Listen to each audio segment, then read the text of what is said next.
No, yeah, I don't know, but I think that that's in itself an interesting point. Like, uh, I have the impression that you're right to call it a bit of a fantasy, because when you help somebody to make a decision, for example, that happens to me a lot in analysis. People come with problems and then they want to develop a solution, right, or an action. There's no way that they can know that that solution is the right one or that it's not going to backfire. But when a solution is developed under certain conditions, you can deal with the fact that it backfires. And I think that that already happens for, that's how economic theory functions normally. They make decisions, some of them work, some of them backfire, and then they justify why it backfired in a way that either teaches them something or doesn't teach them something about the future, right? It's not like these guys are getting it right to the point that there wasn't a world crisis in 2008. Yeah. Right? It's just that they put it on the back of, stupid redneck Americans not knowing how to use their money. But that's still decisions were made, and you have a justification for the information you get back from those actions. I can learn something, I don't need to learn something, and so on. I think that that's pretty much the same. Like, the question, in my opinion, remains that same question. Like, ultimately, interventions in the economy are political, right? They can go one way or another.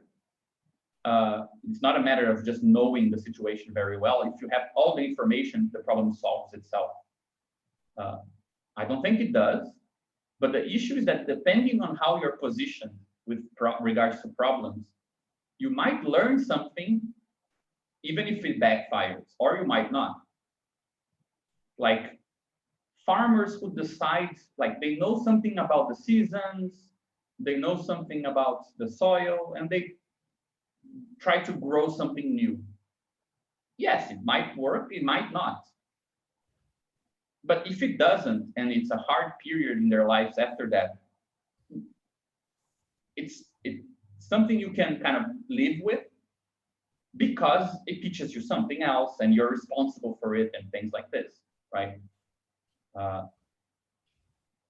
I have the impression that there is something similar with economic theory once it is, let's say, just a part of the toolbox of organizations of all sizes.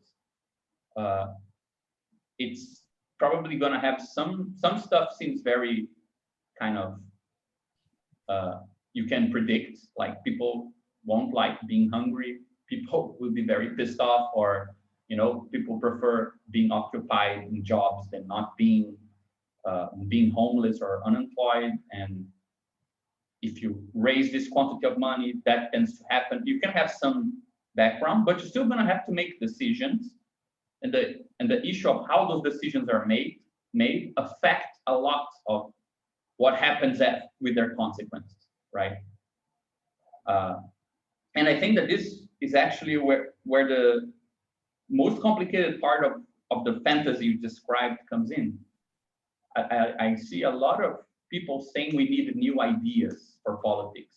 But if you stop to think about it, there has never been so many political ideas as there are today. Like, you have crazy accelerationist politics. You have like politics against development. You have eco-socialist politics. You have a bunch of stuff. People have all sorts of ideas. I don't think it's really ideas that we're missing. So the idea that people come for looking for guidance on what to do, I think it's much less likely than the much more obvious problem that we don't know how to do whatever it is that people want to do, Mm-hmm. And I think that's the part where, yes, some economic theory comes in, like, dude, you want to do something, but you live in a world that needs money. You should take that into consideration, I guess. But there are other problems also, like, that perhaps are not so obvious, right, on how to do things. And I have the impression that, again, that might be a good example of how the relevance changes, right? Perhaps from a different perspective, advices on how to do things might be more relevant than advices on what to do. I don't know. I just think it's hard to anticipate, you know, like if this is all building to a new socialist calculus. For example, we discussed more than once this idea of opposing, like, I think we made a very nice argument that even though money is decentralized as a form of coordinating society, it is still centralized because it's the only form of coordination, right? It's one form that is decentralized. So it's both decentralized in the sense there is no one central authority, but money itself is one central authority. It's just spread everywhere. And that this is different from what we modeled using that ultra filter thing, where you can imagine gluing social parts together without having one singleton as a sort of common form that binds everything, right? I don't know what that means for social calculus. Like, what does it mean for, is it compatible with the idea of socialist calculus, socialist planning or not? It might not be, I don't know. Like, it might look totally different, you know? Yeah. Like it might turn out that we need a organizational, like, economists are as sort of good organizational managers that know how to respond to very partial views of the world, rather than economists as a sort of general theorists of the tendencies of society as a whole, you know? I don't know.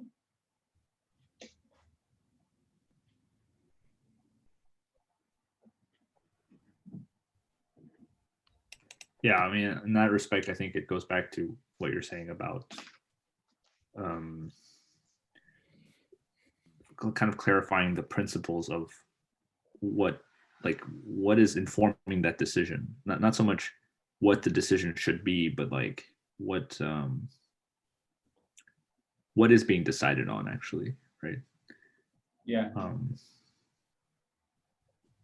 Because I don't know, like I mean, I don't want to go totally off the project for today, but I think that there is, from everything we spoke this far, one thing that is kind of starting to look to me like a novel idea is the idea that rather than strive to have a theory of the totality, meaning we're looking globally at capitalist world and then talking about local expressions of those laws, when you have an even bigger theory, a theory where capitalism is a part of the bigger theory, that unity, what we call the totality, looks more like a patchwork of stuff.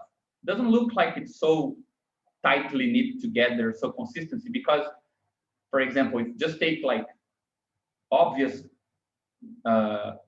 contributions, right? Feminist theory is showing that, well, this is consistent if sexual division of labor holds. Then the Black movement is saying, yeah, this is consistent if this other racial disparities remain, right? There's all these other things that are making that system remain consistent, right? And from that other bigger perspective, it looks like being globally consistent might not be the thing to hope for. Like, it doesn't mean that communism should be mirrored on that, because we already don't have that image of capitalism itself. So why mirror, why imitate something we already know that doesn't really exist? And then it seemed very interesting that when we were talking about the ultra filters thing, it started looking to me like, rather than democratizing a worldview in the sense of making people aware of a different principle that is valid for all forms of social interaction and that coordinates product allocation in the whole world. You could imagine a sort of democratization of some organizational tools, and people then solve their own problems. But since they already have a part of their heads looking at what's happening in front of their eyes, and part of their heads looking at how this could relate to other projects, right? And this is valid for a small company, for city planning, or for whatever. Even though these parts are not necessarily connected, becoming connected, right? Turning into something that could connect with something else is part of what they're doing. So you wouldn't have to know beforehand how everything connects, like in the socialist planning theory, but you would also not have to pretend like that's not a problem. But that problem would be itself something situated. You see my point? Like, it might look very different, the role of economy from that different perspective. It might look more like the name for a sort of art of knowing how to be more global than you need. And if that art is very well known by people, the tendency is that people will coordinate better. But that didn't mean that you saw the laws of everything and then people acted in accordance to those laws and then everything was fine. That, like, this seems more ultra filterish for me. But I don't even know how to describe it. Like, it's just an intuition. Yeah. It's a pretty complicated idea, but yeah, I think I see what you're saying. It's like we want to come up with a local principle of connectivity that is like doesn't assume that everyone's mode of connecting is the same, right? So like kind of a space of different connections that you can choose what is appropriate to your particular goal or organization. And then you don't guarantee that you can connect with every other organization. Like with money, the small producer can connect with the biggest producer, and the individual can connect with like banks and so on, right? Everyone's kind of can rely on the same network, let's say. Yeah. But yeah, we're thinking more like there are many networks, and your organization might not be connected to every network. It will choose, or something will happen and it will be forced to connect to certain networks, but not others. Yeah, I think another way of saying that is a theory where you're responsible for the size of your world. Like, it doesn't mean you choose it, like, oh, I don't want to connect with these guys rather than those. You might need to, but we are responsible for things we need and we didn't want to, right? So that's not contradictory. But that seems to me like, I think we played this game once, like this sort of mock history, because it does seem like that you can split the modern period into two tendencies, right? Between Rousseau, Hobbes, right at the beginning there, you had the idea that social theory could be a theory about responsibility and complexity, right? Leviathan is a theory of the social whole, and it describes how we should behave as individuals. So it's a responsible theory about the totality. Rousseau also has a theory about that, right? The general will is about the totality, and there's a theory about how we should behave with our own will that connects with that big totality. Then with Adam Smith up to Marx, before Marx, I would say, but around the time, things start to split. You either get a theory of responsibility, social responsibility, meaning society should be in such a way that we can be responsible for it. So it's better to have a smaller society but where we know we are responsible for the suffering of others, than a big society where we cannot tell what's going on. So that's more the socialist side. We prefer social responsibility, even if social complexity is smaller. So pre-Marxist socialism is a lot like that. Let's have a small city. Let's have a utopia somewhere else. At least there, everyone is socially responsible, even if it's not complex, right? Like Fourierism and those things.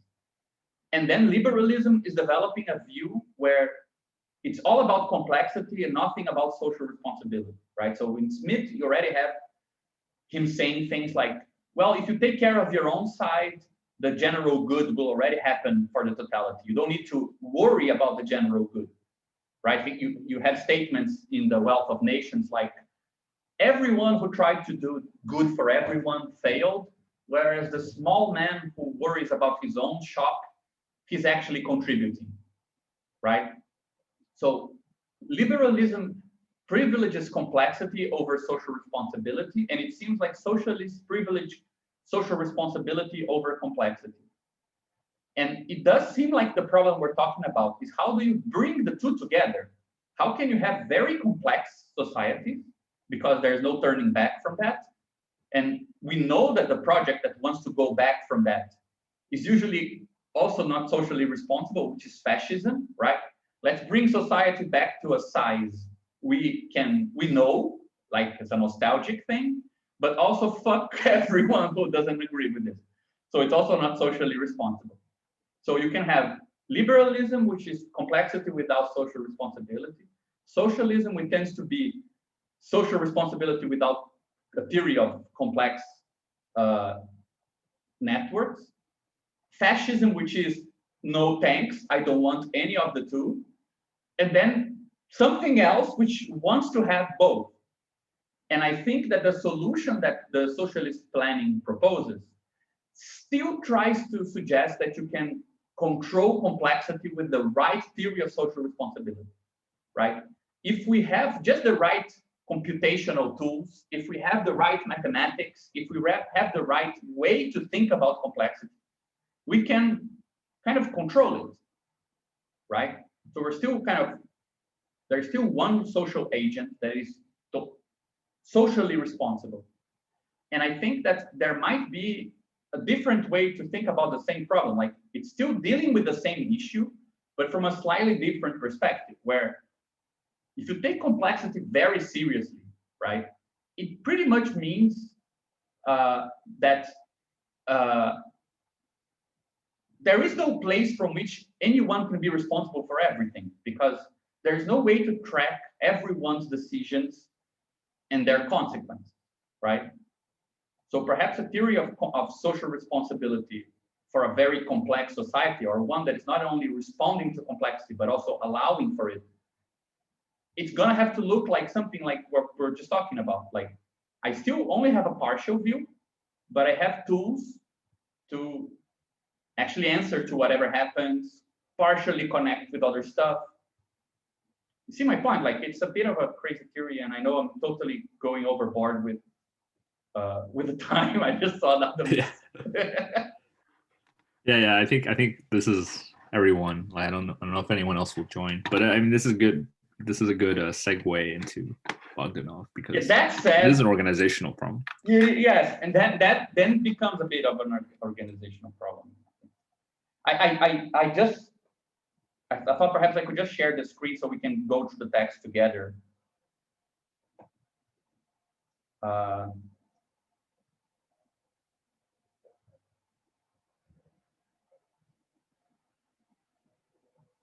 Okay.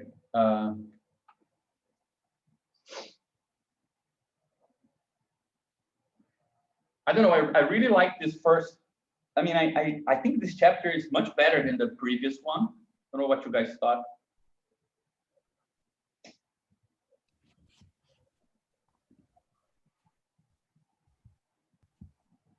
But how should we go about discussing it? Like,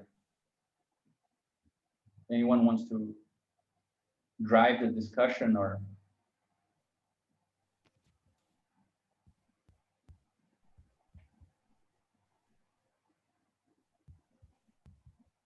the silences. Maybe by section, I don't know. Yeah, perhaps just go by section, right?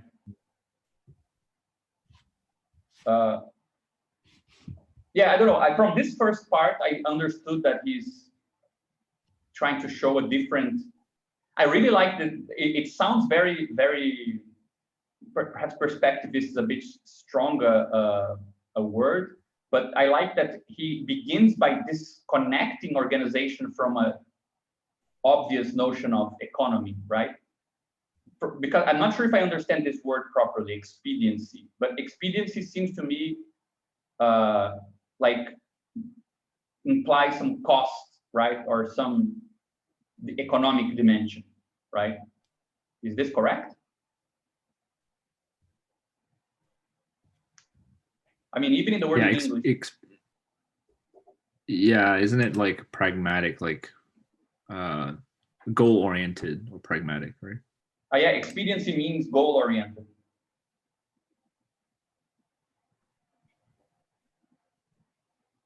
Is that it? Yes. Yeah. Okay. Like driven by some end. Yeah. I thought expediency meant that you're expending something like from expense, but it's not connected with expense. It's like useful or convenient. Okay, yeah, so I see. It's less about the cost and it's more about the direction. Yeah, there's a connotation with like expedite, which is to like kind of speed up I see. something, right? Like you want to go to the shortest path towards something.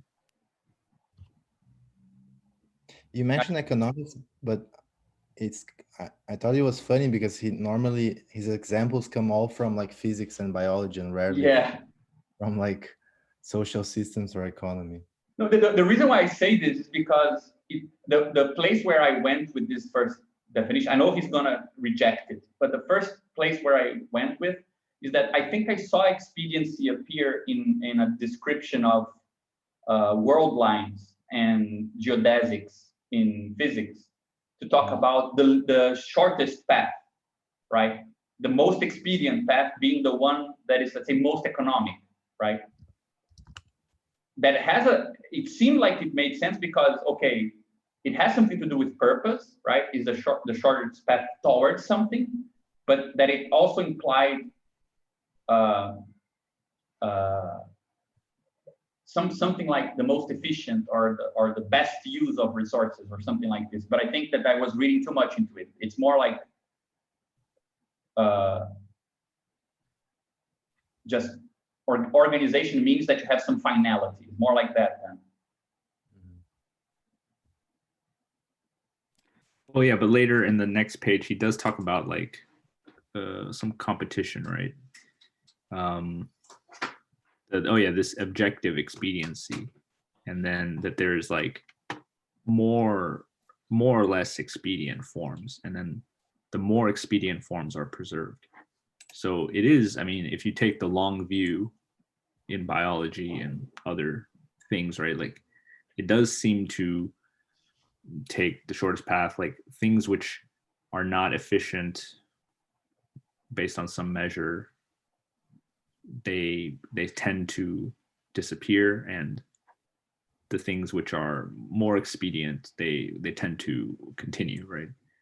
Yeah, so yeah, exactly. So in this sentence here, which inexpedient or less expedient forms are destroyed and more expedient are preserved. And he's talking about natural selection. So expediency is between, in this case, talking about purpose or finality, because of course the vulgar understanding of natural selection is that there is some sort of purpose, right? This function was developed for that purpose, and that's why it survived, right? But it seems like subjective expedience would mean something like the finality to overcome some resistance, right? Or the finality to overcome some obstacle. But objective expediency would mean being, let's say, being measured by that obstacle, right? So if some form of life is not adequate to some environment, it's less expedient. It takes more effort to remain alive for that form of life, whereas if it's better at that, it's more expedient. Is that a okay use of the word? I'm just worried that I'm reading too much into it.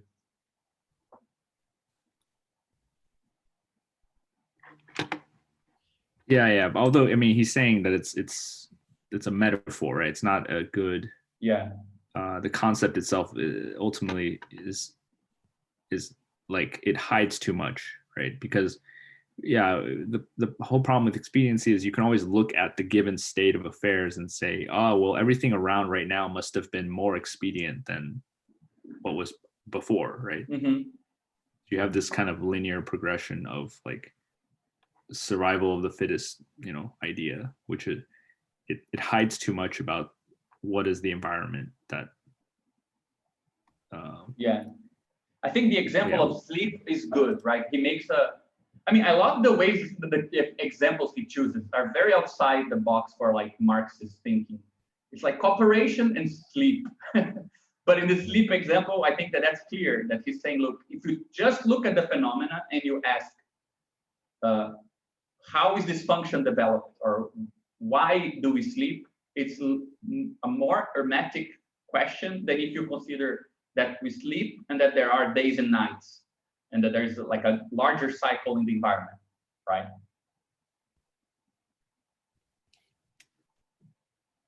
Yeah. I also like that. I mean, it's funny. So he begins.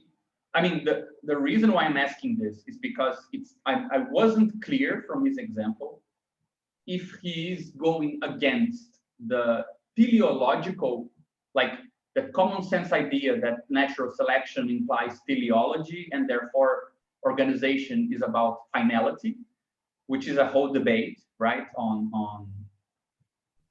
Kant and biology and things that are still being debated today, or if he was going more for the economic view of function, right, or of, let's say, if something is the most effective way of doing it or not, and then asking the question of, which I think goes in what you just said now, right, Dan, is that this sort of backwards looking and saying, if this is the most appropriate way of doing it, there must have been some path towards this as the final form, right? Something like this. But there's something similar to both approaches anyway. And I think anyway, he's trying to say that this is not the good way to go about it. It's at best a metaphor, even if you're less vulgar about the use of purpose. And I like that he substitutes it by saying that by going to a compositional perspective, right? And he first says that he goes to compositional discussion of parts and whole, but all at the same time by saying that you should be careful not to think that organization is the harmony between parts and whole, because that's already saying too much, right? When he said that you need to explain the nature of this correspondence, right, or between parts and whole. So it seems very similar to things we've been talking about, that there's something about the tools that we've been trying to use with category theory and things like this that seems very happy to agree that you cannot say beforehand what is a part and what is the whole. And depending on what counts as a part for a system, what counts as a whole will be different, or that not every logic will lead you to say that the whole is the sum of the parts. So it's the sort of broader space of how things compose together than simply that sort of common sense that, to organize something is to make parts fit in a certain whole, right? Yeah. I think later he talks about like the workers, that it's not necessarily true that if you put two workers together, they're going to be able to lift twice as much, right? It's possible that they might actually lift more together or less than the sum of what they can lift. So this already he's talking about this kind of generative or like non-naive, non-trivial composition of things. Yeah. And which, yeah, again, that kind of hides, I mean, expediency hides that, because expediency assumes that, you know, if you took all the best traits and you put them together, that then you would have like something even more expedient than the parts, right? But it's not necessarily true. If you take traits from the biggest animals or the best predators, that might not make something that's the best organism to survive, for example. Yeah. One thing that I was I think that this is relevant. It's kind of irrelevant for his purpose, but it's relevant for our sake, because in this passage he says, and he goes back to this many times, right? Here he says that that we already know, so they already knew by his time that the fact that the whole can be larger than the parts is or the idea that it's not a tautology to talk about parts and whole, right? It contradicts formal logic, but this is not a problem, right? That we already know of the limitations of formal logic. This has already been established by scientific, philosophical thought. Which is, I think this has a role to play in the whole chapter, because he puts mathematics and logic in the field of what he calls neutral complexes, right? Complexes where it is the case that the whole is equal to the sum of the parts. And he seems to suggest that this is what mathematics has a lot to teach, because it is the science of that compositions where the sum of parts equal the whole. But also he makes then the opposition here, right, between logic and what he calls here like the practical dimension, right? He says the essence of these concepts reduces to a combination of activities which are taken from its practical aspect, right? And he even makes that comparison. He says, well, for physics, or better, for mathematics, quantities are always the same quantities, and an equivalence is a perfect equivalence. But in the real world, nothing works like that. There's always some loss. So in none case, there are no cases in which there isn't some level of disorganization, right? And that seems to be his way of defining where mathematical tools end and something else begins, right? I think that this is a relevant point, that he uses the word practice to call or to talk about the sort of composition that interests tektology, because this is what distinguishes the three fields that he's discussing, right? There is mathematics, that is not tektology because it only deals with perfect equality between wholes and parts. There is philosophy, which is also not tektology because it's kind of outdated way of thinking about what is universal, also not historical and not practical, right? And then tektology is in the middle between the two, because unlike philosophy, it is practical, and it has experiments, and unlike mathematics, which he also says that it has experiments and it is practical in a way, mathematics would be constrained to this neutral forms of organization, right? I say that this is relevant for us because since we're looking at very contemporary mathematics, where that doesn't seem to be the case, right? It's all about different types of logic, very complicated ways that things can be composed that are generative and so on. It seems like mathematics and tektology can actually deal with a similar topic rather than the way that he describes, right? Yeah, that's the surprising thing. You know, I mean, it took 100 years, but mathematics is now like become interested. Let's say like mathematicians as a community. It seems like a lot of them are now interested in these topics of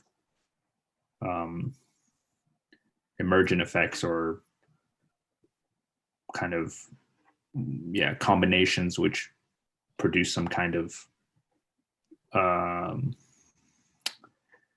non-equivalent. I don't know. I guess emergence, the right word, right? Creates an effect by combining. Maybe morphological is the right term. Yeah. I also think that another thing that's nice to talk about is that, in a certain way, the first chapter of Capital that is silently mentioned in Tektology is the chapter on cooperation, right? The basic kind of fact that he starts from is the possibility that two workers can lift more than they can lift separately. So if you had to write a Bogdanov manual for how to read Capital, probably it would start from an unlikely place, which is a chapter on cooperation. I think, like, it doesn't start from, commodity, and that's the fact that brings us to Tektology and to this new science. It doesn't start from primitive accumulation and power and violence. That's the principal fact that we need to start from to think about the new science. It's actually the fact that you can sum parts in a way that is not an equivalence, right? That seems to be the initial point, right? That singularizes the theory he wants to develop. Because if the sum of the parts was the whole, it would be a problem for mathematics or for some branch of science. And if it was a sort of universal description without really considering practice at all, it would be just philosophy, right? But I think this is because they trying to do a point of view of the workers, because they trying to think about how to explain the world and change the world by the point of view of the workers, and know about only a general theory, but a general theory in the workers' perspective, because that he trying to do think how workers are doing cooperation. So how workers do that, and know another kind of thing. I think it's a different point of view. I agree with you. I totally agree. And he even calls it like that, right? The way that he tries to call it is that it is an organizational point of view rather than an organizational object. Right? He doesn't say organization is one object and there are others. He tries to say it's a point of view for everything that would be the appropriate point of view to. But it's, again, I think it's interesting because I don't think it's the same as saying the point of view from work. I don't know what you think, Lucas, but don't you find it different? Like, you could start from the chapter on the process of labor, right? And you could say, humans are all about work. That's what we do. We're working people because we're homo faber. And that's the point of view of universality. It's different from starting to, there are two things. I think one is to talk about the point of view of the workers, but then you could do two things. You could say the point of view of workers is the point of view of work or of organization, right? So there is a choice that is counterintuitive there because, for example, Lukács, I think does the second choice, right? He will say the point of view that we should build ethics, that we should build our understanding of the social world is the point of view of work, of labor. And then you have the whole ontology of labor and things like this. People exteriorize their being in the objects and things like this. That's also trying to build a theory from the point of view of the worker, a general theory, right? But it goes somewhere else. Yeah, but I think that the idea of Bogdanov is how the workers control the production, because they think in how workers do the production and control that, and how they control that is essentially with cooperation. Workers don't control without cooperation. Mm-hmm. And then I think for the option, yeah, there's an option, and option not usual in Marxism, but I think it's because of a political point of view, a political choice, and how workers have to organize themselves. But you know, like it could be, I mean, I would say, so I think this is very important because you could take two perspectives at first, right? So the point of view of commodity or of economy in general, or commodity fetishism, or the point of view of the worker. Then you could take the point of view of labor as it exists, and then redescribe everything from there, which I think a lot of Marxists did. Or you could take the point of view of cooperation as the point of view we need to take. But then there are two options still, because you can take the point of view of cooperation as the management of production, or you can take the point of view of organization as including what producing means. So labor is actually just a mask for organizing nature, and cooperation is a way of talking about organizing people, for example, but are both organizations. So the weak version of what he's doing would be to say, yes, guys, we are laboring people, but politically we need to focus on cooperation, which is something else. I think that he's doing something that is stronger than this. He's saying not only is cooperation politically more important to focus, but from the perspective of cooperation, labor is actually a form of cooperation with materials, right? Which weirdly enough is Plato's theory. I find this very weird, but you know, when Plato is discussing justice in the Republic, and he says, you know, it's impossible to have power without being submissive, because to govern something, you need to respect how that behaves. Like if you don't acknowledge what you're governing, you cannot govern. So governing something, dominating something implies the best dominating, the best form of power is you'll have more power, be more effective, the more you're submitted and respectful of the material you're dominating. If you want some paper to do something that paper doesn't do, you will fail. Doesn't matter how much power you want.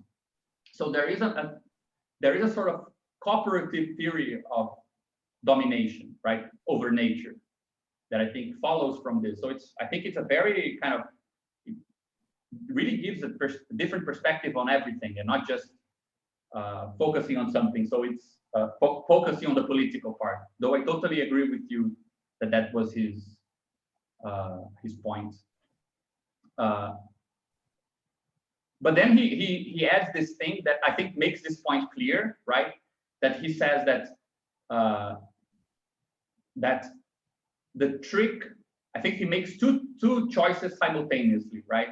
The first is that the riddle of generativity, right? It's actually very similar to Iliadam text, because he says that how can magnitudes be joined so as to increase their practical sum? So that would imply that something was created out of nothing. Two people had some capacity, together they had more capacity than alone. That's like surplus coming from nothing, right? And he says that if you introduce the idea of resistance, that problem disappears, right? So I think that's the first step. The point is that together, resistance might not be added together, right? They might cancel each other out. So labor or a worker is not only doing something, but there is some resistance that goes together with doing. And when you combine two labors, you're not just combining what it means to do something and duplicating that. You might also duplicate or cancel out the resistance of each doing. So you might find less resistance, even though you still only have the same capacity, right?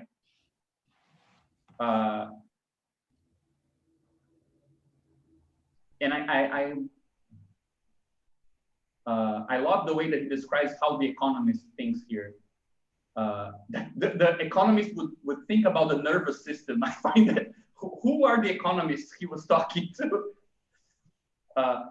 How can two workers together clear the field not 2 times, but 2.5 times faster than one worker? In response, the economist would point to the conjointness of work acts on the nervous system of the worker. I mean, he probably, I don't know if in the Soviet Union, Frankenstein was the economist, because I don't see many economists mentioning that. And so he says the first, that conjoining work acts might revitalize and encourage and raise the intensity. And secondly, that conjoining forces makes it possible to overcome obstacles which cannot be overcome by one worker. So, I mean, the points that I think are relevant is that he treats the emergence of generative effects not as a effect of a complex system. It's not an effect of dynamics, like, oh, you have non-deterministic systems, they might create emergent behavior. He treats it as the effect of the interaction between two systems, right? Which is how Ellie Adams does it, right? In Ellie's thesis that Dennis presented, I found one of the most profound things for me was to see that he redescribed generativity without mention to emergent nonlinear effects. It wasn't about increasing complexity, right, of one system. It was about the logic of interaction between two systems, which I think is very similar to the path that Bogdanov takes. He's not focusing on, well, you know, if you let the worker behave the way he wants, he will produce emergent, like novel things that you didn't think were possible or something like that. It's an objective consequence of interacting systems, right? I think interacting systems, that's an interesting, I don't know if Bogdanov goes into this yet, but like when two organizations interact, what is that interaction itself an organization, or, you know, like what is the relation between interactions and like external interactions and the internal like ones that make up a organization? Sorry, I'm not sure I understood. Like, yeah, I just mean because in there is this ambiguity in Ellie Adams' thing, which is to say like systems interact and that produces something that's greater than their sum. But then the question is that thing that's greater than the sum to be projected back into the original systems to say that some information was lost so that we didn't see the whole thing in the original systems? Or is this interaction itself like a new thing? Yeah. The way that I understood his description here is like, I wouldn't know how to make it, but it's like you would have some system which is worker one, and it would have some system which is worker two, right? And you can imagine, and he even uses conjunction, right? So you could have some sort of partial conjunction between the two, like this, where he even makes a reference to waves, right? I think it's a better drawing. Like if one worker is like this and another worker is like this, the sum of the two would actually, these two high points here would add, right? But that's if they're just out of phase and the second worker is actually like this, this would add with this and this with this, right? So it would be more like this. But he also models the resistances, right? So he also adds how the weight of the rock and the way that when you have two workers, and each carry 5 kilograms. If you have a stone of 8 kilograms, one worker alone wouldn't be able to lift it, so it would just be there and no work would be done. So there's this kind of like interaction between resistances and organizing power. Yeah, so I mean, I think you're better. You're saying it better, right? Because the actual point would have to be having a description of a worker, of another worker, and of the rock. Right. So that's how you include the actual resistance, right? So yeah, and the way that one interacts with a single worker interacts with the stone, if you just duplicate that view, it's not the same as the conjoined interaction of. Yeah. Yeah. So this is different than this, right? Yeah. At least in the example. But I see that from my understanding, that is because when we were talking about generativity in Ellie Adams, he was ambiguous in saying two things at the same time. There was the veiling interpretation, which is the one that even the author favored, which says there is a deterministic system here, and there is a function to some description of it that makes something appear here as coming from nowhere that here actually had a cause, right? And so this is like generativity by veiling, by lowering the resolution, by changing how you see something. But he also described, and it's two systems anyway, right? So it's still interactional. But there's also the other version we talked about, which seems like his formalism go in this direction as well, where there wasn't this X to Y here, and the actual move from one thing to another actually makes X happen here, but X wasn't happening before, right? So it's actually generated here. So here it's emergent, and here it's veiling, right? Then it's kind of the distinction you're making. Yeah, exactly. The veiling. I think Hakel's example of Twitter is good. Like, if we say like the total information in Twitter is just made up of individuals with opinions, then a fight on Twitter should just be an exchange of opinions, right? But there's like some extra information produced in that fight. Let's say like maybe like ideological, a reflection of ideology, or even just like the use of memes or something like that. It's more than the opinions themselves. I'm just trying to wonder like where that information comes from and how Bogdanov. Yeah, I think he makes it clear here. Like I think it's produced by the interaction between the structure of each worker and the rock, right? He says he gives you the muscular strength of each worker, right? So they can lift 5.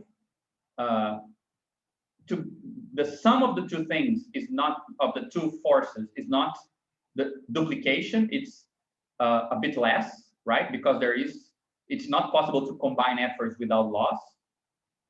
So it's not a total addition of 5 plus 5. So he says let's say it's 9. But a rock that weighed 9 kilos can still be lifted by 9 kilo force, right? Which is higher than 5. So the conjunction makes it possible to lift. I don't think it's the case of veiling in the sense of something that was already there and now appears like the effect of hiding information, right? But in the case of any of Twitter or any other machine, I think we have to look to the architecture, maybe of this machine, not just putting 2 workers or more than 2 workers together and seeing what happens, but we have to know a little bit more about the machine itself. You know? Yeah, I must say I was a bit lost why you guys think Twitter is a good example of generative structure. Like, you mean that fights go in a direction that people didn't want them to take, things like this, like what would be generated? I was a bit lost. Yeah, I was just thinking maybe Hakel can talk more about it, but her example mentioned, I think sounded like to me when you have a fight on Twitter, the fact that it is public and can be retweeted already affects the form of the argument, right? Like you would argue differently outside of Twitter, like in a different format than you would do on Twitter, because you know already that it's possible people will share it, and so you're more likely to use, you know, memes or something that's like going to make it quickly popular. Yeah, in that case, I think the second mention that he makes here would be more helpful to a theory of Twitter, because then this second part of his text, I think, has a lot to do with mimetic structures, right? He again makes the point that in joint effort, a considerable part of the process of coming up with an action in court, or coming up with what you would do, right, is lowered, that cost, due to imitation, right? It becomes mechanic and automatic, so that for the imitating worker, the inner resistances of his organism are considerably smaller. So he's not only considering the outer resistances, right? That this guy could lift 5, this guy could lift 5, together they can lift 9, and the rock is 8, right? He's also saying that, let's say, using to internally to use all your capacity of lifting 5 kilos, it takes, let's say, -1 of your effort to think through it alone, right? Both of them would actually have to lose a bit of their effort. It would cost more to think it all alone. But when you're doing together and you're imitating one another, part of the reasoning itself is delegated to the outside. So let's say for each one of them now costs 0.5, right? So the combined loss is still 1, because they're still, let's say, automating to the other a bit of what they're doing. They're imitating, right? That part of the argument I can see having a clear role in Twitter, where, you know, there are more economic ways of making an argument by simply imitating how arguments are made. It's definitely a cheaper form of social interaction than if you had to actually work out a reasoning by yourself, right? In a conversation with somebody where you have no cues on how to act. But yeah. You see my point, like. Yes, I think, yeah, like imitating each other, yeah, imitating arguments that you've seen before. And I think the veil comes in because you're surprised that people actually argue this way. Like, you know, before Twitter, you didn't think people argued like they did now, right? I think anonymity is another factor. Like, it seems like people are more maybe like vicious or more polemic than they actually are. But then the veil, from the veiling perspective, you would say, well, that this is actually because you're somehow hiding what is inhibitions in a normal argument, right?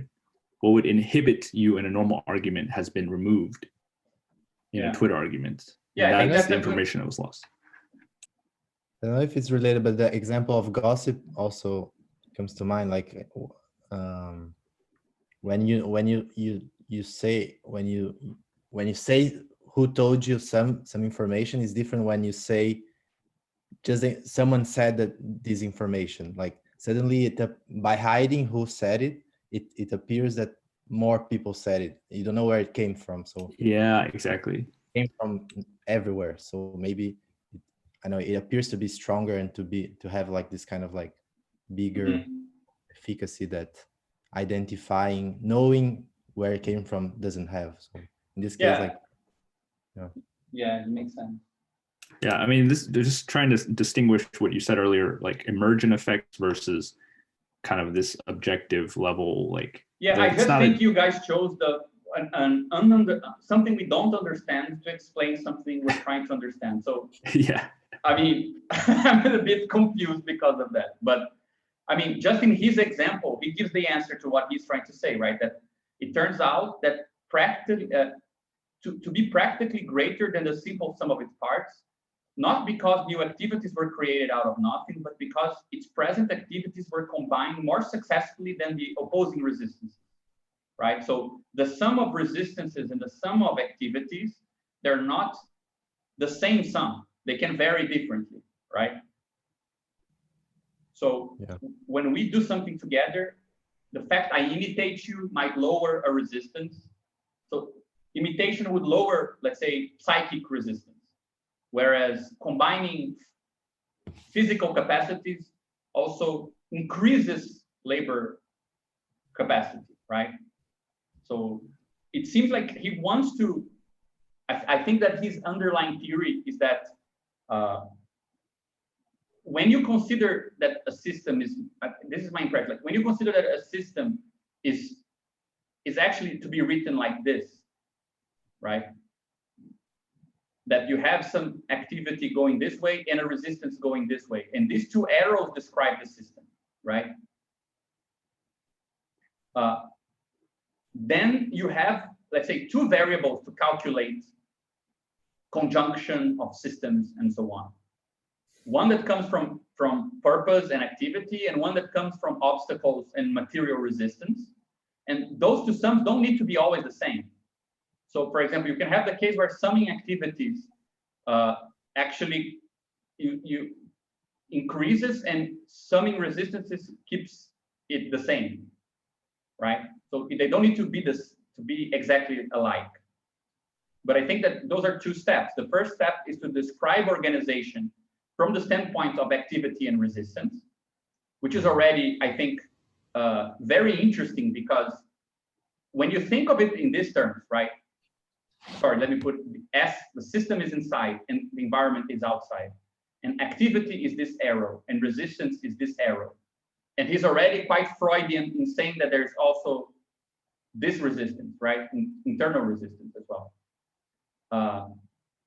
When you describe a system in this way, you do two things. One is that you complexify the calculus of expediency, right? Or what is the shortest path, or what is the result of conjunctions. So you no longer guarantee that that the whole is equal to the sum of the parts, right? This is not necessary so. But the second thing you are doing is that you're creating a perspective problem, because nothing prevents you from describing a system that is the inverse.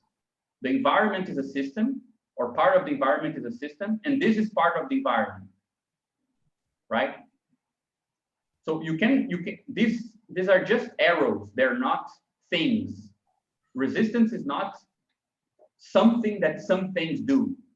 So for example, if I'm a friend that doesn't want to go out to a friend who wants to leave the house, he's resisting and I'm acting, but nothing prevents me from shifting the perspective and thinking about trying to stay home as an action, and the friend who's harassing me into leaving as resisting my action, right? So I think that the combination of these two things makes the theory totally relational, right? There is no such thing as resistance and such thing as activity. But once you choose the system, then arrows going out are activities, right? Or whatever, perhaps going out is not the best way, but you get my point, right? And what blocks some effort is the resistance, but nothing is resistant by nature, right? You can definitely describe nature as acting and some other part of nature as resisting. That's not a problem.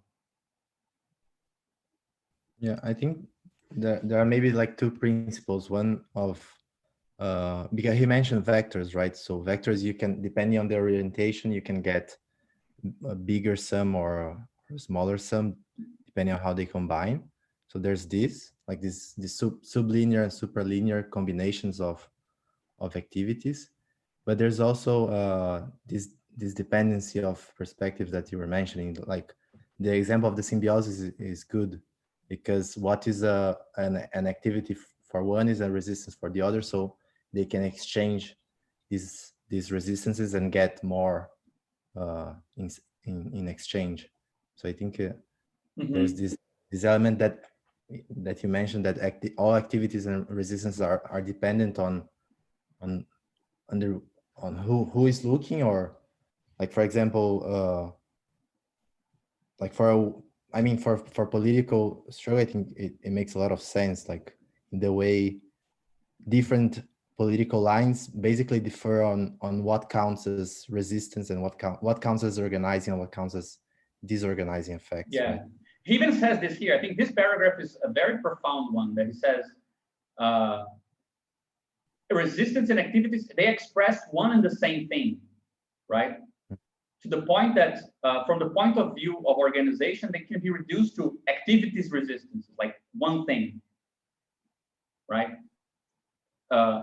I really wanted to, I mean, I said I would try to send you guys some stuff. I have printed some stuff, but I don't have the PDFs, but it would be really cool to look into this, because it is sad that Bogdanov's, this perspective of standpoint systems theory, right? That's an analysis of systems that you need to choose the coordinate system. It's not a given. There is no absolute coordinate system which allows you to know what is activity and what is resistance absolutely. That he took this from Ernst Mach, who was doing something similar for physics, but still in a kind of, he was a scientist, but he was more a philosopher of science, and that Einstein would have picked up on. It's I've read in Bogdanov's biography that is probably due to the fact that Einstein mentioned Mach and Mach's principle, even though what Einstein calls Mach's principle is not what Mach said, but still is in the same ballpark, right? It's a sort of trusting relativity. That's why Bogdanov was aware of Einstein so early on. Like he mentions Einstein here very, very briefly. And in the biography, they say it's because he was tracking the consequences of Mach's theory. So probably would be interesting to know a bit more about that guy. You know, what the hell did Mach do? I know that he's actually weirdly, he's one of those that crazy sort of revolutionary conservative, you know, like Blaise Pascal was, and a lot of philosophers tend to be, that they see a new trend that has some problem, and they are actually reviving something of the past in a new way, because the idea of the relativity of space coordinates is actually an old idea that Newton dropped, right? Up until that point, with Galileo, you have relativity as a strong principle. Then it goes back to the background in Newton, and then Mach was against the Newtonian view of space from an empirical perspective, right? He was trying to mix together empiricism and relativity. So it's also not exactly what Leibniz did, but so I don't know, it might be interesting to look into it, because I think this paragraph goes, if you take it seriously, it goes very far, right? That this, then he said here that activity and resistance seems to be a sort of logical duality, right? I'm not sure how we could interpret this in this case, but if we just assume this basic principle that seems to be valid for him, right? That to describe a system is to describe its environment as well, or the system is some sort of relation that it has, right? And that in this case, what counts as activity and what counts as resistance is kind of defined the way it is because of the standpoint of the system we chose. So if you just imagine a redescription where this system is here, right? So in the environment, there is some outer system, right? Now this previous system is now part of the environment, and we're taking the standpoint of this previous system, right? Now this is the action, and this is the resistance, right? So it seems a sort of theory of relativity of organization, right? If something is organizing or disorganizing, is actually, it's something that you need to be meaningful. You need to mention which organization you're referring to. Yeah, exactly. There's no absolute organization or disorganization. There's only a relative to a given form organization.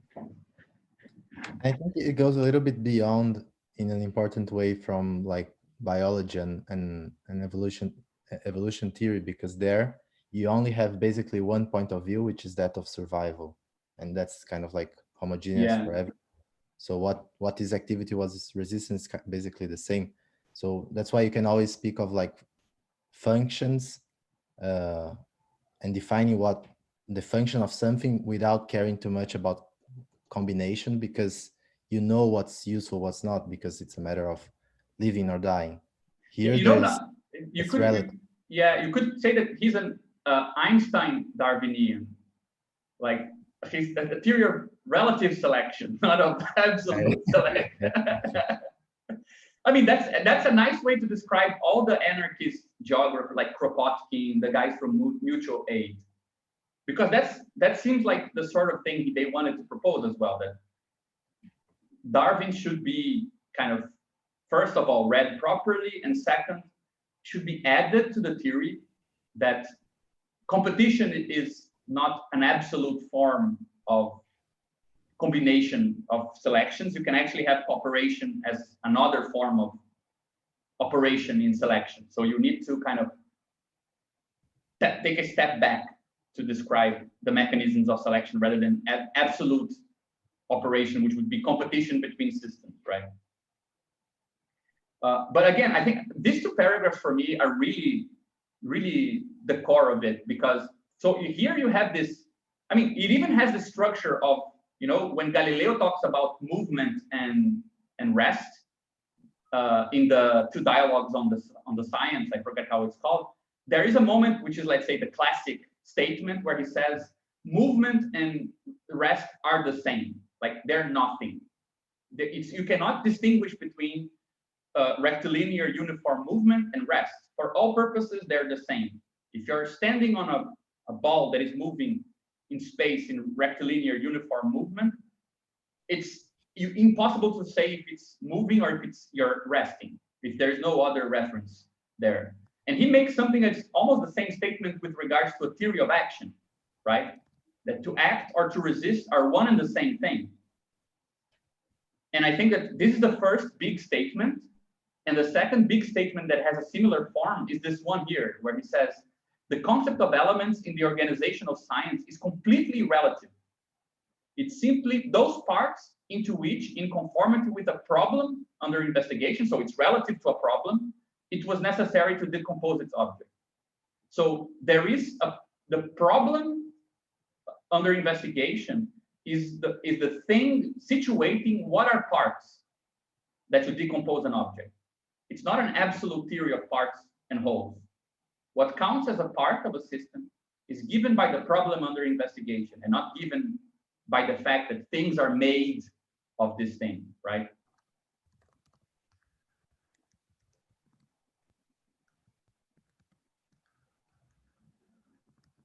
I mean, for me, we were talking a bit about this before, how composition in category theory doesn't presuppose what will be composed, right? It's both a theory of, let's say, what is being composed and of how to compose it. And I think it's very similar here. Thiago, you said something here. Could you explain this a bit better? I'm not sure if I understood your question. Yes.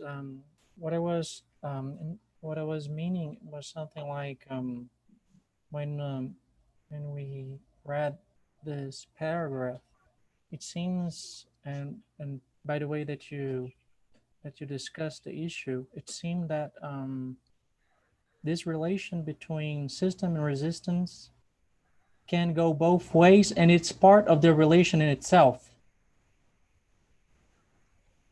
Something that begins as the system can later on become the resistance factor, and the thing that was the resistance can become the system, and it's part of the relation.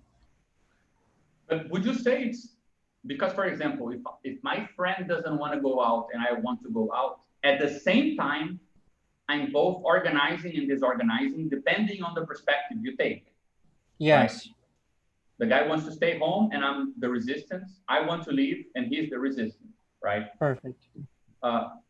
It's, I think, becoming suggests that it takes time to move from one position to the other, right? But it's actually, it's the fact that both things are simultaneously acting and resisting that obliges the theory to account for this, right?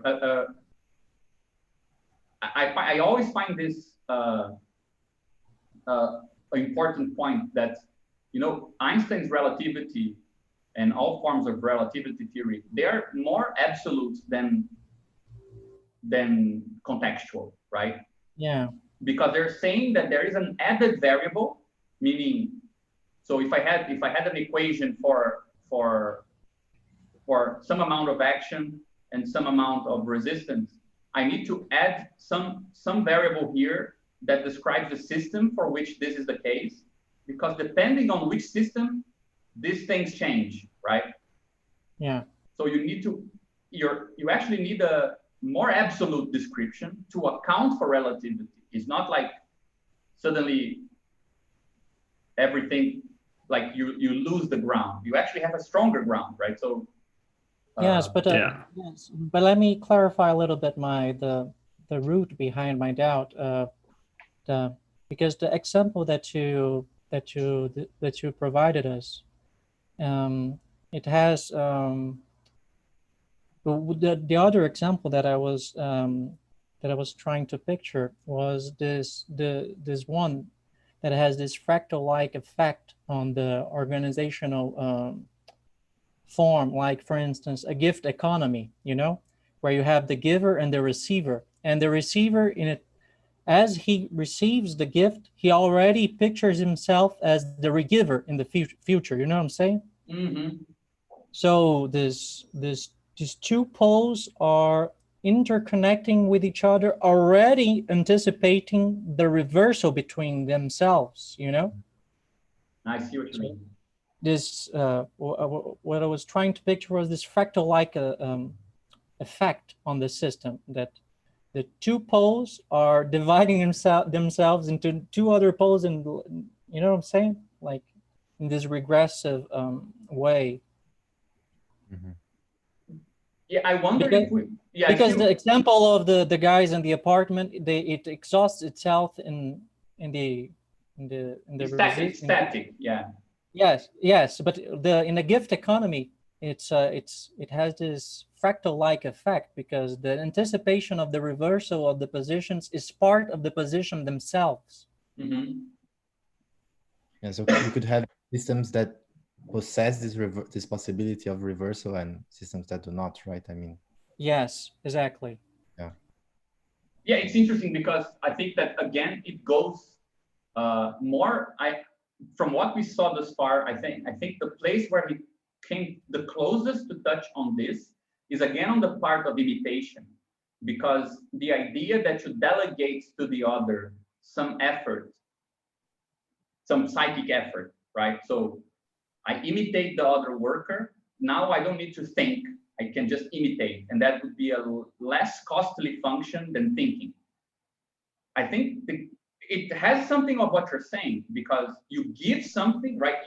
Something is abdicated in the name of the other, but by doing that, you actually gain by the abdication. You don't lose.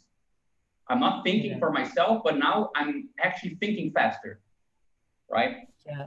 I would say that perhaps that's where we would have a key idea. I mean, I know everything is very vague up to this point, but that's where I would probably imagine gift as something like delegating to the other something that now you can count on the other to do something rather than having to do it yourself. Yes. But I mean, actually, that is something I would love if you could at some point like give us a crash course on gift economy, because I mean, Dennis and I, for example, have been dabbling on writing stuff that we need on. Yes, I was actually thinking. Yes, I was actually thinking about perhaps explaining or expounding something on the gender of the gift by Marilyn Strathern, because these organizational principles are like I said, like I tried to describe earlier. They have in Melanesia this fractal-like effect, you know? That's the positions are not stable, they are not static, they reflect upon each other and are self-contained in each other, and that creates this regressive pattern, you know, this mise en abîme kind of image. Perhaps in the future I can expound something, but yes, I would be glad to do it. Yeah, I think that would be amazing, because I'm not sure if I'm going totally off the mark here, but my impression from what you were saying is that idea, right, that you don't simply act on the world to overcome an obstacle, which is, for example, the case of the physical description of, let's say, objective conjunction. But he describes, when he talks about psychic resistance, something like, let's say, subjective conjunction, right? I'm delegating to the other or moving to the other, or the other is now in charge of doing part of some process that it's cheaper to have a sort of delegated or shared processing than if I were doing it on my own. That seems like a kind of preamble to a extended mind theory, but I think that there are nice descriptions of.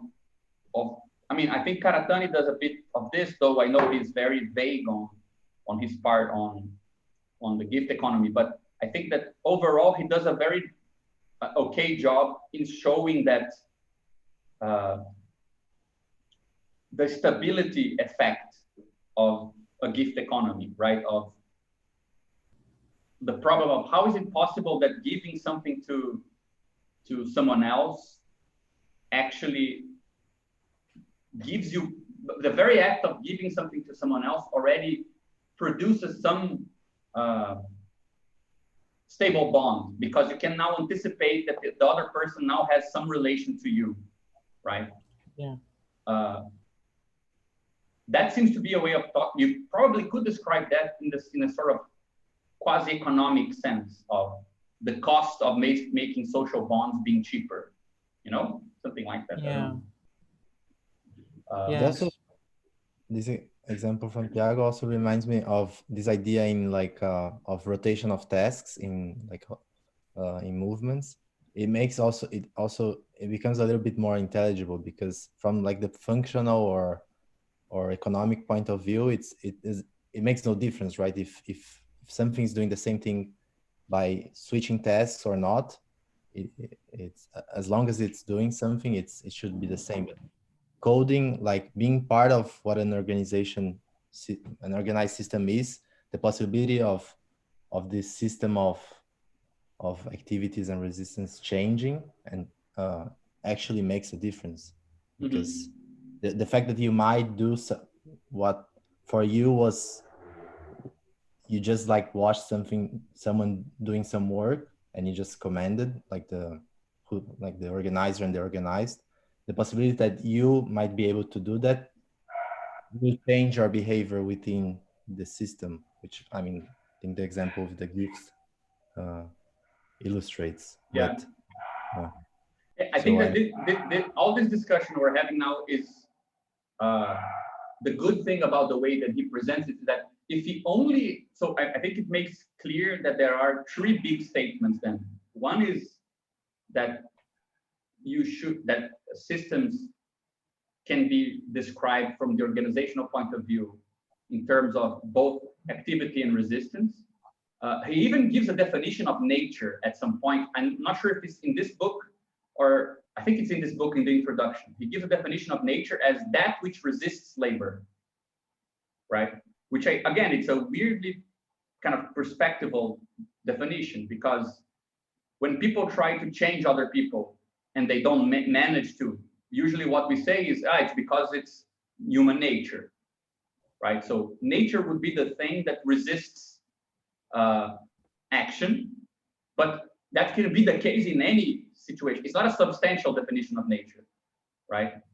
And also for crazy Lacanians, it sounds very nice, because Lacan used to call the real is what resists formalization. So if you cannot truly encode something in a certain system, that somehow counts as being real, right? And for Bogdanov, it seems like that counts as being nature. The position of nature is simply the position of what's resisting. For example, I would call my friend who doesn't want to leave the house, he's just lazy. So if there was a resistance, then there is a being, right?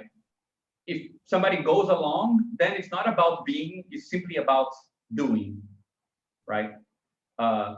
So I think that the first point is this active resistance thing and the perspective approach that he takes to this. But the second point is that he actually distinguishes resistance from the outside from the resistances that come from inside, right? So you can't simply understand conjunctions of organizations or systems in terms of, two workers together, they can lift more than alone. But also, for example, this other idea, right? If you can imitate someone else, you lower the internal effort, right? You lower the internal resistance. And I think that this goes very nicely with the Twitter example and other examples where it's actually a sort of anguish cost that is lowered, right? If you can imitate others, the subjective cost of having a position seems lower than if you're going against the grain, for example. Or for example, in the example Renzo gave now, right? If you already know you might be in someone else's position later on, that also affects how much you resist or how much you remove yourself from knowing that thing, right? Because you already need to anticipate that you can be there. So I think the second big thesis is that not only activity and resistance are interchangeable or they're the same ontologically, but there is an internal resistance, right? It almost follows from the first thesis, because if activity and resistance are interchangeable, from the outside, you are in the position of resisting. So let's say, right? So that by necessity there must be something like internal resistance, but I think that he gives it a clear role in the sort of organizational calculus he's proposing. And then the third point, I think, is the one that we are on right now, which I think is equally as profound, which is to say that decomposition of objects into parts and wholes, they may be as large or small as needed. They may be subdivided further or not. No limits to analysis can be placed here. Gigantic suns and nebulae have to be taken as elements of star systems. Enterprises or individual people as elements of society, cells as elements of organism, molecules. It's a scale relative perspective of organization. So what counts as a part of an organization and what counts as an organized system cannot be absolutely defined as well.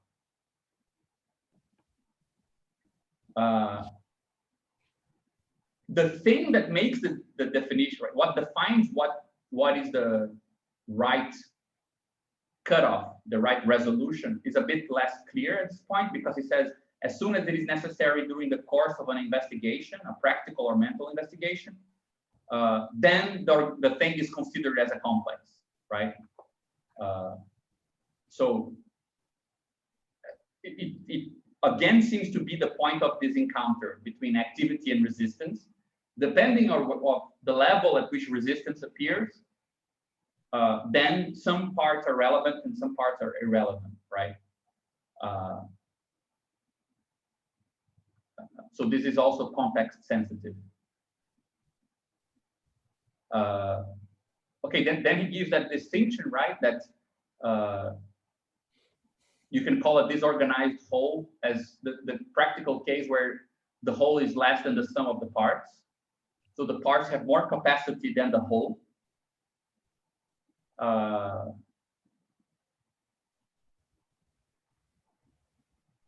he gives again the case of cooperation as an example. Here, I think that he makes he continues with that underlying idea that pure non-entropic relation between systems is non-existent in nature. So there is no ideal organization where everything that is in the parts is taken up by the whole. There is always some loss.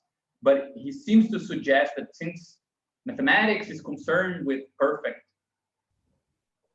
harmonious combination of wholes and parts, it would also be, because of that, removed from these practical concerns. I don't know. Then there's the example of the magnet. Again, sorry, yeah. No, in this, I thought it was nice, this point he made on idealization, because there's this, he recognized that abstracting, like mentally abstracting, is also choosing what is not necessarily like better or more. You don't get necessarily like generality. You actually choose to not see some differences in order to obtain like an idealized picture. But what's kind of like more real and richer is the practical composition. So it's the weight is on who's doing the abstraction to actually do it in a useful way. But idealizations might lead you to not see, well, like the, yeah, but I think that this is right. Sorry, let me see if I can find where he says something that I thought was really good. He says this thing here that I think complicates that idea a bit. It's later on, I'm not sure if I will find it. That he says that real abstraction is, he distinguishes ideal abstraction from real abstraction, because if what counts as a part and what counts as a whole is actually decided contextually, I don't know where it is, but we'll get to it at some point. But if what is a part, a relevant part of a whole, is decided contextually, that implies that the abstraction is a practical process, right? So if I'm dealing with my table here, with the things in my table, the level at which I should count things is probably the level of these objects, right? But for example, for somebody who is, I don't know, moving all the things from the table and for another house, like a moving company, perhaps things count differently. So those are abstractions of what counts as parts and wholes. We don't need to equate abstracting in the sense of losing the non-relevant information, right, with the idealized picture of something. And then the question becomes also that depending on the situation, you can have a non-idealized mental abstraction, which is choosing the level of abstraction that actually corresponds to the real abstraction of what you're describing, right? But I think he defines experiments as real abstractions, right? Which is really cool. Ah, yeah, it's true. Page you found it here, right? Some 53.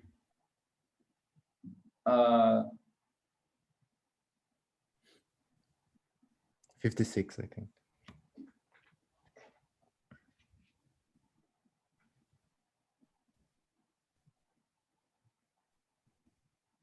In my own 66, yeah.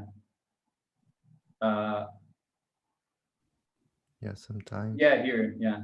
Sometimes ideally or mentally, as in the case of the majority of abstractions, right? Abstraction is carried out in real terms. So yeah, an experiment is treated as a real abstraction, right? Yeah, this definition is very, very, very modern, right? To say that abstraction is the separation or removal of complicating moments that serve the basis of, it reveals the basis of any given phenomena in a pure form, the invariable tendency which is hidden under visible complexity. So it's not a matter of mentally redescribing something. So if you have some filtering out of noise to be able to see some interaction, that's an abstraction. It's not, it's totally happening out there, right? But it's still a way of abstracting. So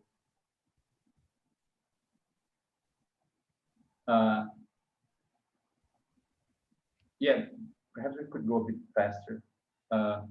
Yeah, I don't know. I think that these are the three big principles that he presents in this part. I find it very kind of amazing to see that not only do you have this sort of relative vision of action in order to describe things from the organizational perspective. I mean, this already separates us from labor, the labor view, because the labor view, there's only one pole that is active, which is the laborer, the worker, and one passive, which is nature, right? And the organizational point of view already kind of dismisses this a bit, where the laborer can be considered as the resisting part. For example, in a system of production, right? Cooperation might very well have to go against a natural tendency to labor in a certain way. So I think that principle in itself already shows why the labor point of view is not the same as the organizational point of view. Even, of course, labor is not as simple as acting with no care, but in terms of theory, I think it leads to a slightly different description, right?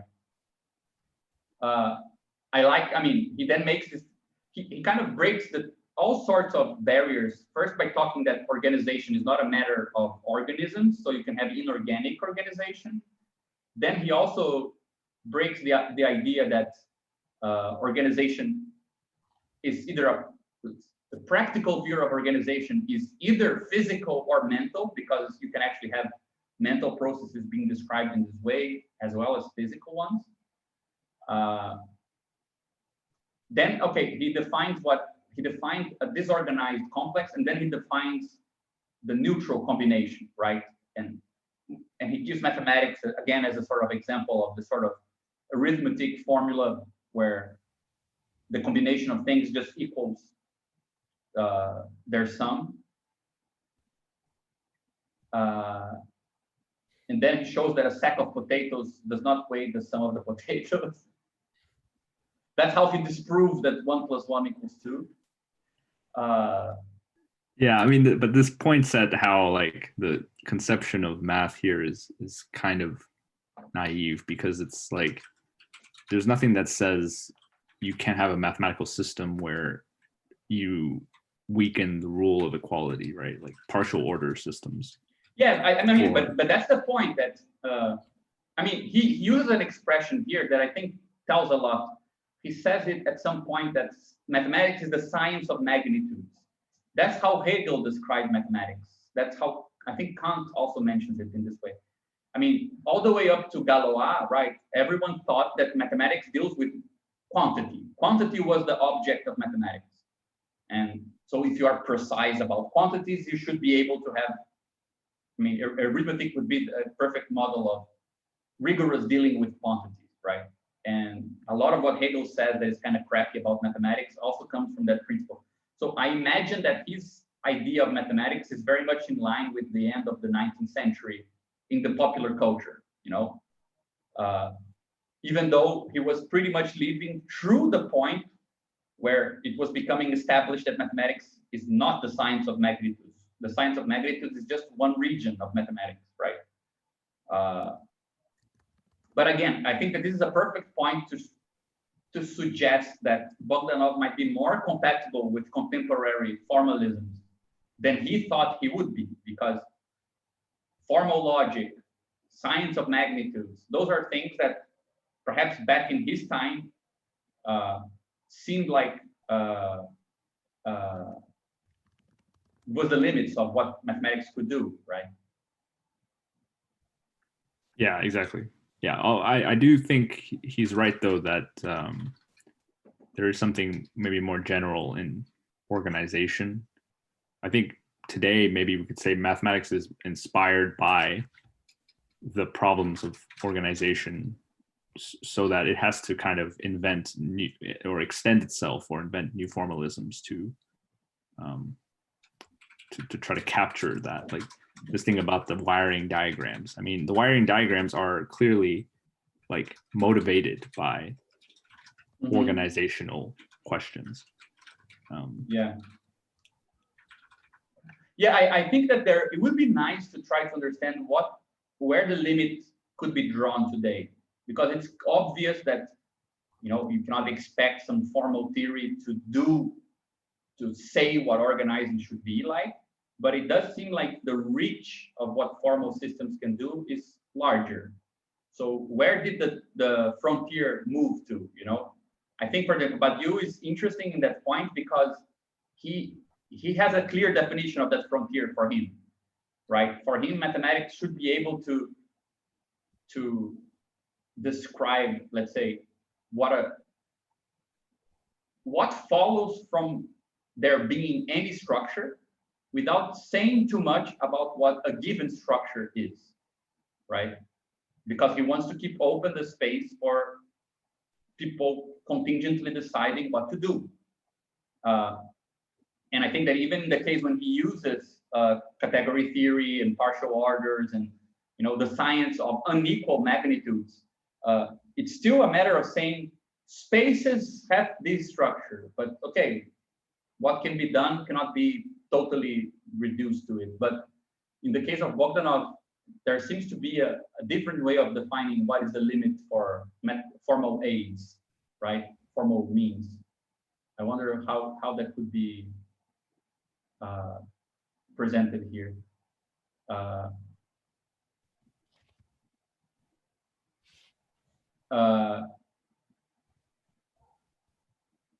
And I think that this is also part of his general view, right? He ends this part, if I'm not mistaken, or he makes this argument here, right? That he's taking the practical point of view. For example, the military way of thinking is totally non-mathematical in the sense of non-arithmetic, right? That you're totally all the time trying to combine the actions of people in ways that the sum is greater than the parts. But I wonder if, how much he's giving to, how much it is a false solution also to say formalisms are all about perfect equivalence, but in practice, things are not like that. Because it's not really that, it's almost like the distinction is something like science is about perfect precision and reality is about entropy and loss of energy. But though that does capture some distinction, right? In practice, everything is messy, and in theory, everything is perfect. When you want a theory of messiness, right, of the stuff people need to deal with in messy reality, which I think is a bit also what we're trying to do, the distinction between theory and practice cannot be exactly like that, right? The thing that is missing in theory is not really that it is too precise, or because you can have very vague theories as well that leave a lot of space, already account for the fact that things are messy. So perhaps the distinction would look a bit different. I don't know.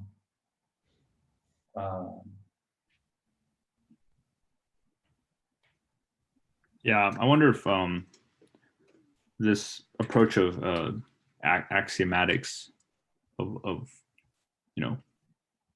if Reza were here, he'd probably have something to say about this. But you only need to specify the axioms you need for the particular structure you're trying to work with, and that structure might itself be very weak, like the notion of a monoid or of like a number system or something like that. There are many different such systems. There are many models, but you only care about a certain set of them. And I wonder if that's kind of a way of avoiding the messiness of or the entropic side of things, right? Because you don't have that luxury of specifying your environment like that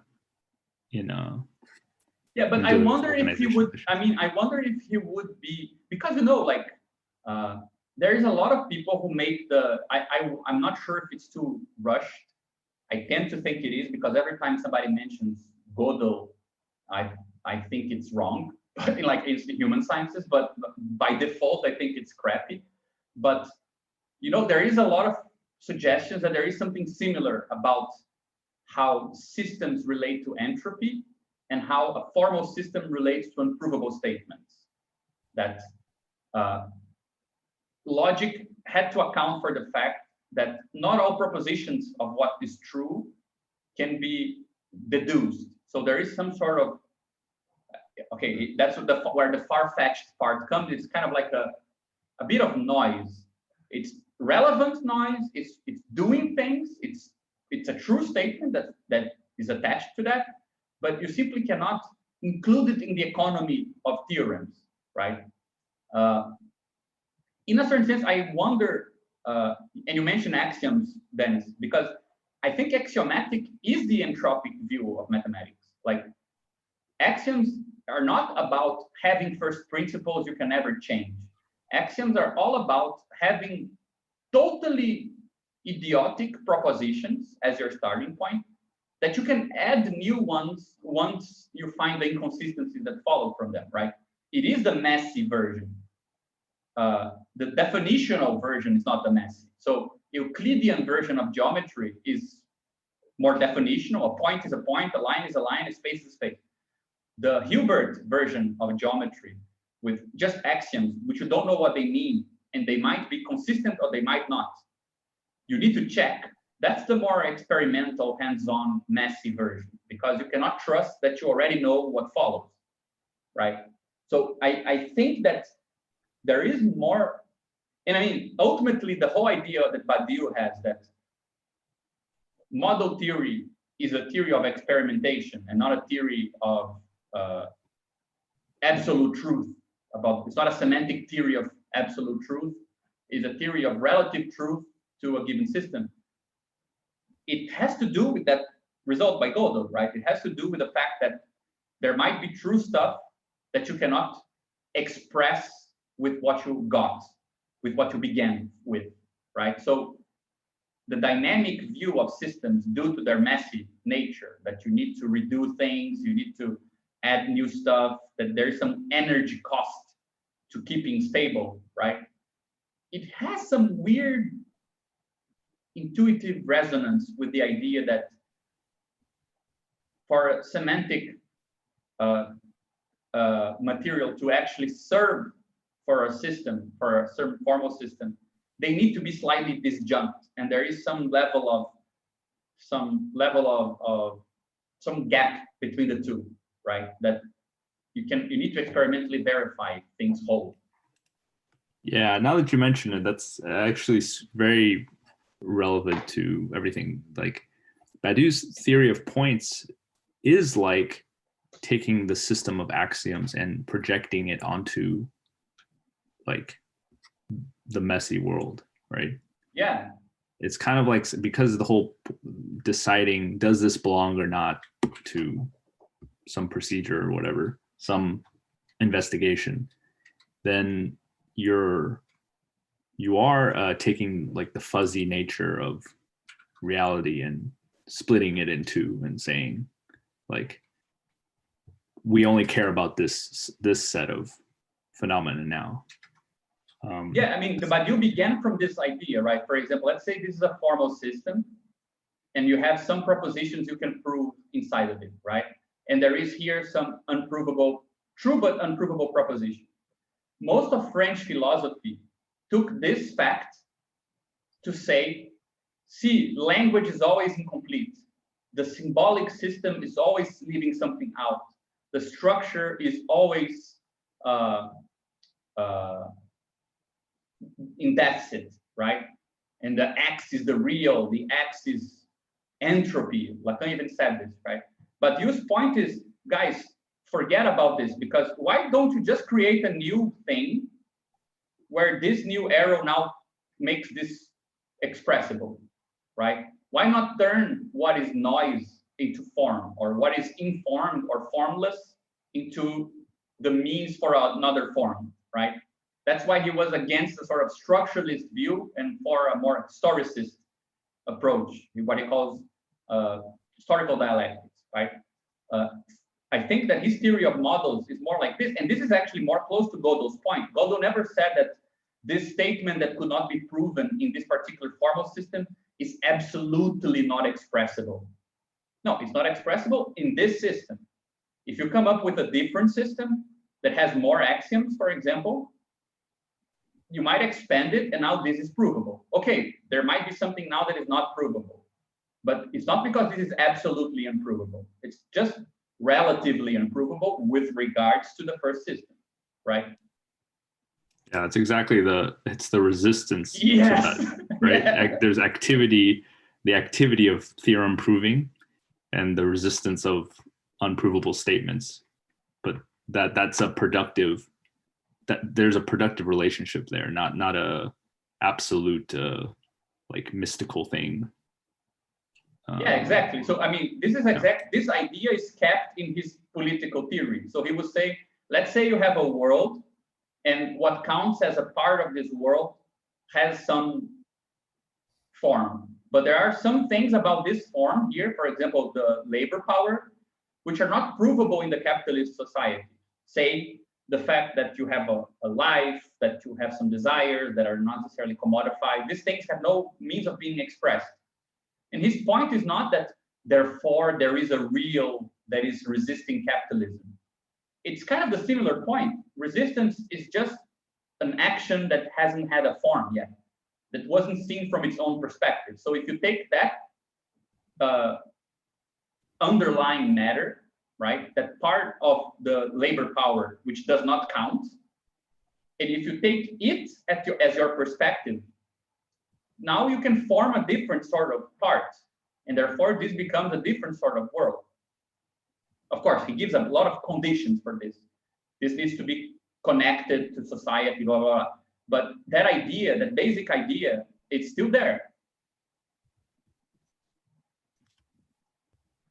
So I don't know, I see a lot of similar, like one of the effects of, I think, of Bogdanov, especially when you read him through this formal stuff, is that he seems like the guy who has the theory of action that goes with the theory of politics that we were studying Logics of Worlds, you know? Action is relative. It can be treated as resistance, meaning it can be form giving or form taking, right? And you can call something a resistance if you take some standpoint. But if you manage to take the standpoint of the thing resisting, it can itself be treated as an organization, right?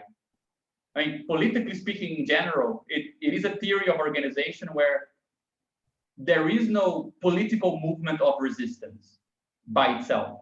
A political movement that is, you call a resistance, you're describing it from the outside, from the standpoint of the thing that is acting. But you could always ask the opposite question, which is, what are the actions? Right? What is the activity of the thing that from the outside looks like a resistance, right?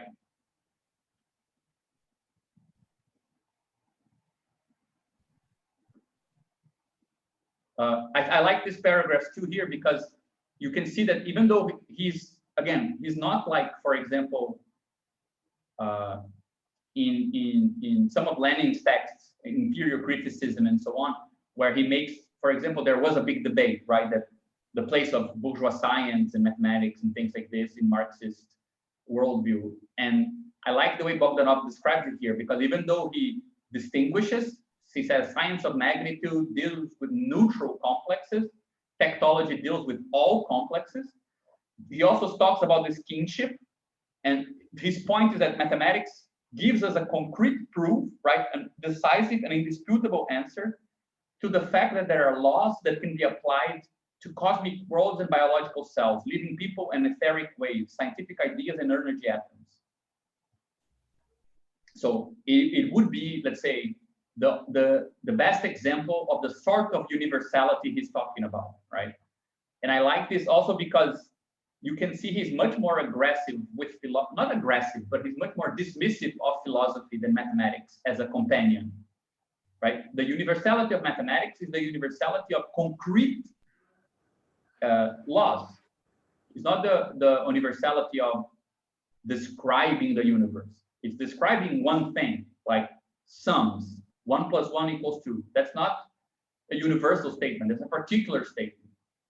But I even think there is a nice, very cheeky distinction where you could say mathematics makes particular statements that are universal.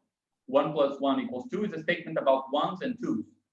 But it applies to cosmic worlds, biological cells, living people, and etheric waves. Whereas philosophy makes universal statements that are particular, right? Like everything is made of water. That's a universal statement about everything, but it's particular. Like that's like your opinion, right? You could say to, I don't know which philosopher said that, Anaximander or whoever, right? So he seems closer to the mathematical form as a model for tektology than philosophy, which he claims to be something from the past, right?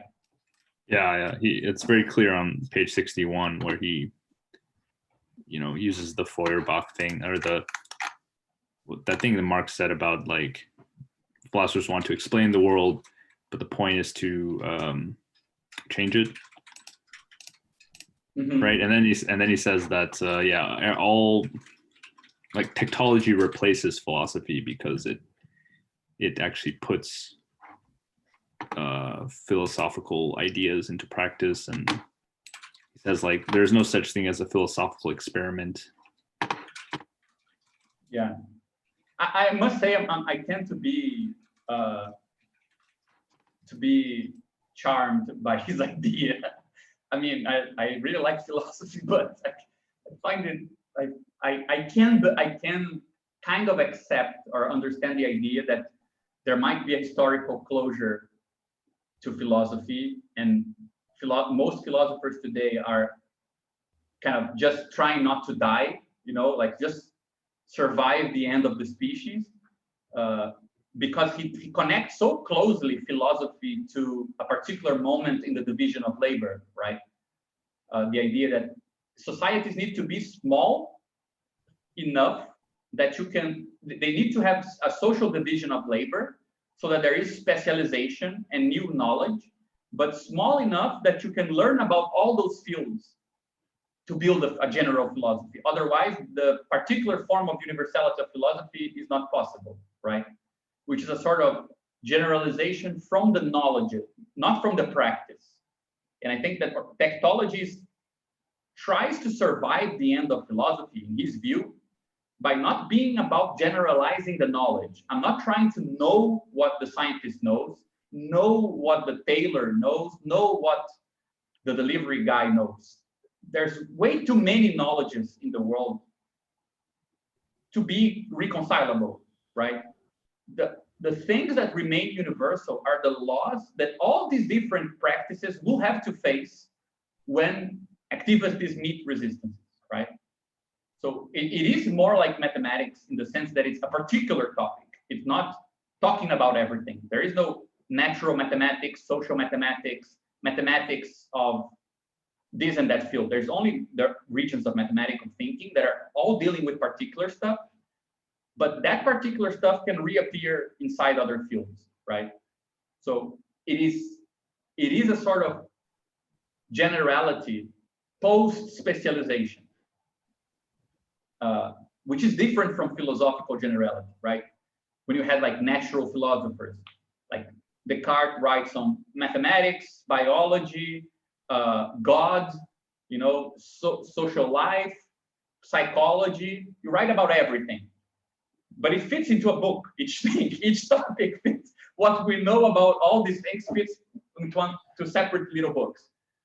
It's still a generalization or a unification that requires the size of the world to be relatively small, right? And he even associates that idea with the structure of empires, where you have a decentralized social life, but with a center that still has logistical capacity to control. And we already talked about how capitalist society is all about the breaking of that logistical barrier, right? You cannot have a center that rules by taxation, because logistically, ruling with a military power alone has economic limits, right? Whereas ruling with the very dividing of society, what Marx calls anarchic structure of production, right, is a different form of organization altogether. And I have the impression that tektology is meant to be what still can be thought of as common knowledge or universal knowledge, once that idea of unification is totally off the table. Like, it's impossible for a philosopher to know everything about literature, everything about science, all the different fields of science. Not even people working on the field know enough about what's going on near their own fields to be able to compile that knowledge. So what other thing is there to serve as the means for universality, right? What could we call universal in that situation? And I think that's why he thinks that the organizational point of view is also the one that is left with the access to something universal, right? Just a stupid comment, but Barthes said that Leibniz was the last philosopher like that, that had all the knowledge. I totally agree. I would even say that he probably was the only one that actually maybe really had knowledge.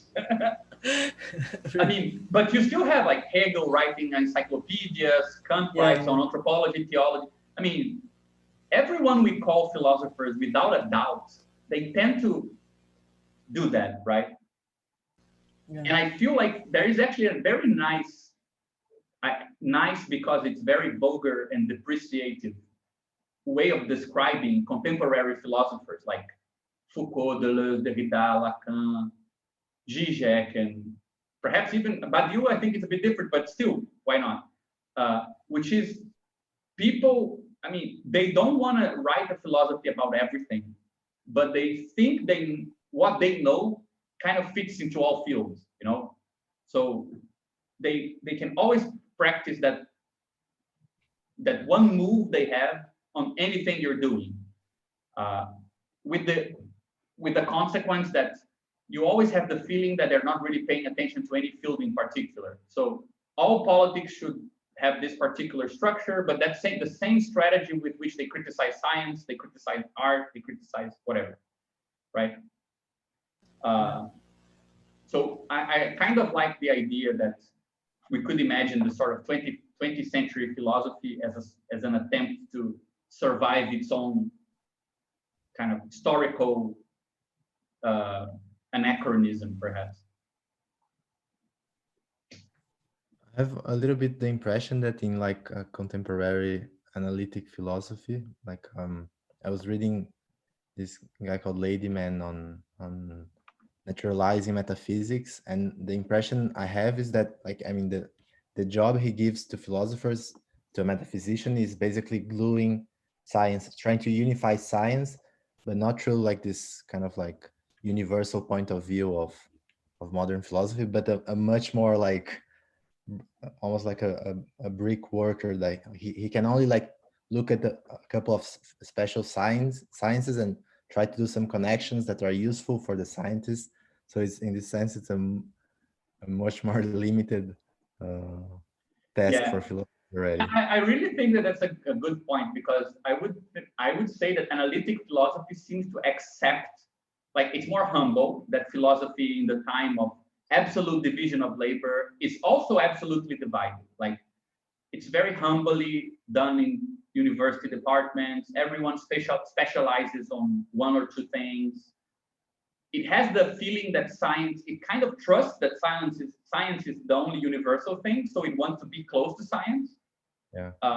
But it seems like they accept that this is the status quo, right? That ultimately you need to be kind of brick worker on one particular construction. And it seems like the universalist hubris stayed with the continental philosophy, which is still about saying something about everything, but it's constantly worrying about the fact that there is no everything. So it's like, ultimately it's also brick worker, but about one fact, like reminding everyone all the time that there is no totality. Why I mean, the analytic philosophers still think there's a whole thing, but it's science, not. Yeah, I would say that, like, it's okay not to say anything about totality, because that guy in the laboratory, he's doing it. He knows everything, yeah. He knows it, yeah. Like the big other that. In this sense, I think that it's nice to put Badiou in this context also, because his position is precisely that philosophy cannot make any true statement, and you need to wait for the kind of ecology of movements of politics, art, and whatever to produce statements, and then you can do a sort of analytic gluing of those things, but you can't really talk about stuff. But it's still, compared with Bogdanov, it's much more optimistic about philosophy as we know it's surviving than Bogdanov is, I think. On the one hand, he seems to imply that for something like the philosophical ambition to survive, it will need to be able to make experiments, to make particular claims about particular laws that are universal, but are still particular, like they're definite. And that it will probably look like something very different, right? And I like the way that he also, I mean, he makes a very nice claim about Marx here as well. He says that concerning ideology, it's usually considered apart from the notion of social organization. Marx was the first to explain this connection, right? Explaining the relation between ideology and other parts of the social system, but not fully. He partially explained only one of its features, that is the dependence of ideology on the relationships of production as secondary forms. And he left the objective role of ideology in society unexplained. And he pretty much spells out that for him, ideology is just the set, he says here, ideologies are organizing forms for the entire practice of society, or what is the same thing, it's organizational instruments. I find this a very interesting definition of ideology. And it's interesting because I think it's a definition of ideology that solves one classic problem that we have, which is the Haiti Revolution. If the Marxist theory was correct, and the Marxist in the vulgar sense, that ideologies are the expression of a mode of production, of a social form, the Haitian Revolution would be very hard to explain, because how do you account for the fact that the ex-slaves chanted the Marseillaise and claimed to be Jacobins to beat the French? It seems like it's a problem, because if they identify with the emblems of the French, they should be, let's say, giving something to the French, right? But I remember when I was reading about the Haitian Revolution, it really made me think about that classic statement that Marx and Engels make in the German Ideology, right? They say the dominant ideas are the ideas of the dominant class, right? That's a famous statement. And the classic interpretation is to say that the ideas that are dominating, that are ruling, that are out there, they are representing the dominant class.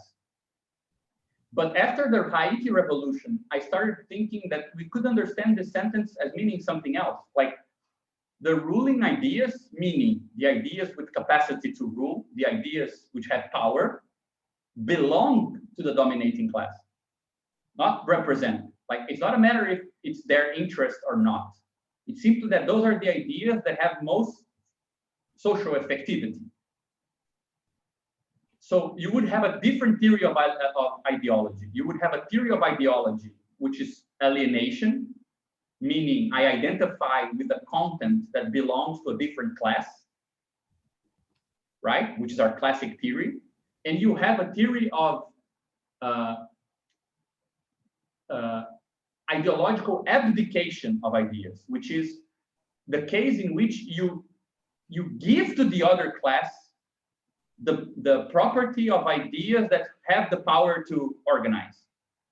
So, for example, you don't want to mix yourself with mathematics, computer science, because they are inherently bourgeoisie. But because you're saying they're inherently bourgeoisie, you never touch the stuff that actually gets you to accumulate power.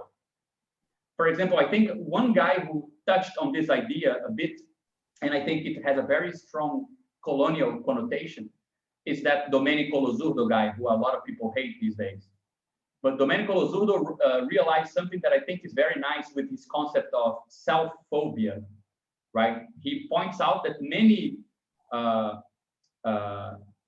anti-colonialist movements, when they lose a fight against a colonial power, they tend to hate their own past, like distance themselves from their mistakes or whatever they did. And he uses the same theory to talk about the left's relation with its with the really existing socialist past.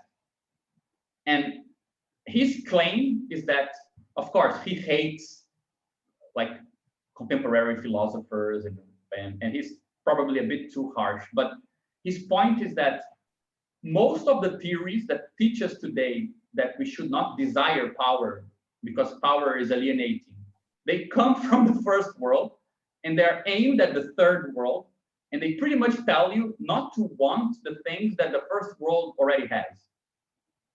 So in that situation, so don't try to organize because everyone who organizes are fascists. Don't try to have power because power corrupts absolutely. Don't try to do anything that requires uniformity because uniformity leads to alienation.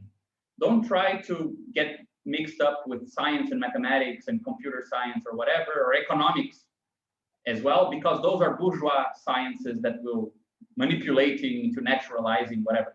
But if you make the list of all the things you're supposed to abdicate, they're pretty much the list of things you need to actually do anything that has some effect, you know? So in that sense, you could explain this with this alternative ideology theory, where not only do you have ideological phenomena where you identify with ideas that represent the ruling class. For example, you're a precarious worker, but you think of yourself as an entrepreneur or whatever, even though it's totally different from your reality. You're seeing less of your reality because of that, right? But you also have phenomena where the ideology works by suggesting that some ideas have an owner that is not you. In that case, it's not that you identify, but that you are forbidden to identify. You simply equate it with the ruling class. So the ruling class gains power over the organizational instruments, right? I think the Haiti Revolution is a good example of what happens when you shift that you intervene on that second theory, because the basic claim of a guy like Toussaint Louverture and those guys are, those ideas don't belong to anyone. Like, it doesn't matter who pronounced that fraternity, equality, or whatever is real. From a different perspective, the French are the ones who don't really follow this. Nothing prevents us from organizing by using it, right? And if you read like C.L. James' book, you can see that in actual real world context of organizing ex-slaves, free men, organizing some of the white people in San Domingos and so on, being able to use the idea of fraternity, equality, or whatever, actually help them to solve problems. So rather than getting stuck on the idea that, for example, questions such as, should only slaves join the fight? Should ex-slaves who were freed by their masters also join the fight, or they represent the masters? That sort of organizational problem is solved by bringing an idea that supposedly belongs to the dominating class. So I think that the way that he presents this here, right, by saying that when you take the organizational point of view for ideology, ideology is actually a set of organizational forms. Sure, they might be developed in accordance to a certain society and therefore, in a certain sense, represent that society. But it's also a set of instruments on how to do things, right? That you might have more or less access to. If we think that the central countries are using some stuff, some forms of organization from the peripheral countries, from the periphery, we can say that, I don't know how to say that, but it's like the form of organization of capital is really in the periphery, not in the central, like Marx thought. I don't know if it's clear. I cannot explain it. Yeah, but I from what I understood, I think that it's a really good point, right? That today is a particularly good moment to understand this particular point, because we see that more and more this sort of peripheral forms of organizing social life are actually being transferred to the center, right? Yeah, yeah.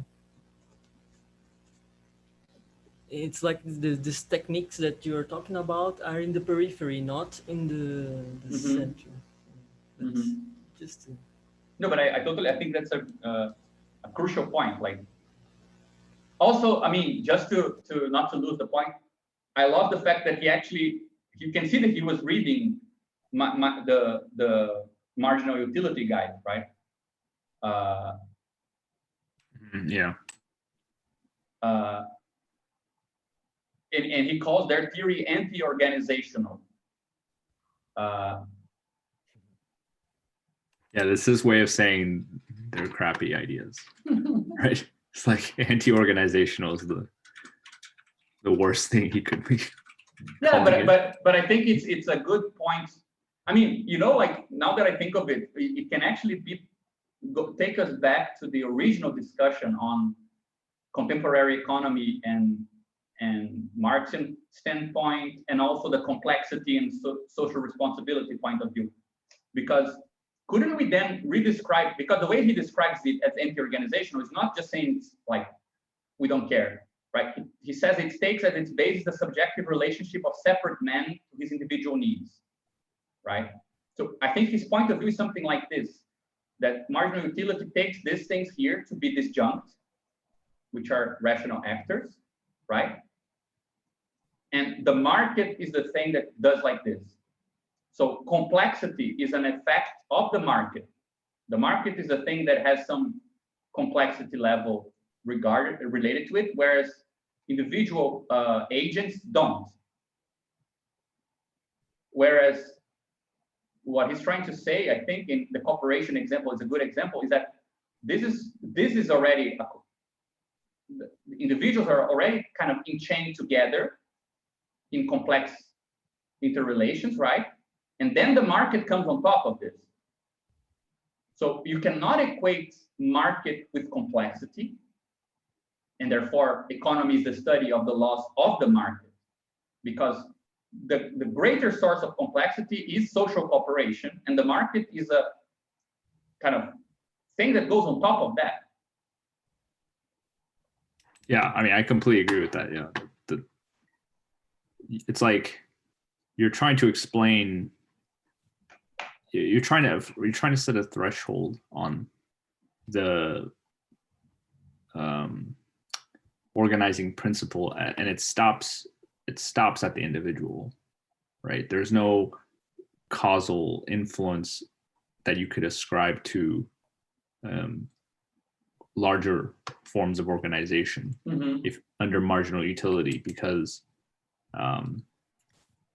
you know, how do you describe the utility of a group? Although, I mean, formally, I don't think it's that hard to do that. Like, you could say that a group has utility as well, but then it renders the idea kind of meaningless, right? Yeah, but I think the point is what is called methodological individualism, right? This idea that you can depart from simple individuality and then build complexity from the mechanism called the market, that is the space of networking simple individuality. Whereas I think his point, and I think that this is how he describes, he redescribes the Marxist perspective, right? That the exchange of goods is not even it's an expression of the organizational relations amongst people in society, right? So organizational relations is a broader network of complexity than the market stuff. So I think this goes very close to what we were saying before, because it suggests that first, higher complexity is to be found in organizational relations and market relations. So it's the market view that now looks restricted and not the organizational one. Second, it also explains why you cannot separate economy from social life, because the actual networking is larger than the market, right? But it also remains interested in complexity, right? It's simply saying that the non-organizational view of marginal utility is kind of setting the frontier for what counts as part of this complex coordination problem at a wrong place.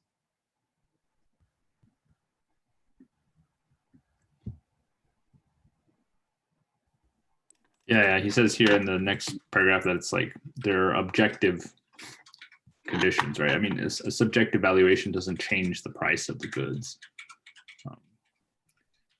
But the theory tries to force that by saying, you know, the aggregate of subjective valuations is what explains prices. Yeah, it's just as much a inference, a backwards inference. You could just say like whatever the prices are, that's what the aggregate subjective preference or valuation is, right? This paragraph here, I think it's very important, but I'm a bit confused by it, because he said the labor theory of value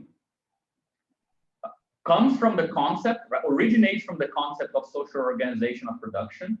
So stands on the organizational point of view, but then he completes that to this day, it is also not quite completely carried out. And the complete formal proof of its correctness is achieved only with further steps along the organizational route. I wonder what he means. An investigation of the conditions of mutual exchange under which enterprises are able to maintain and increase their share of work.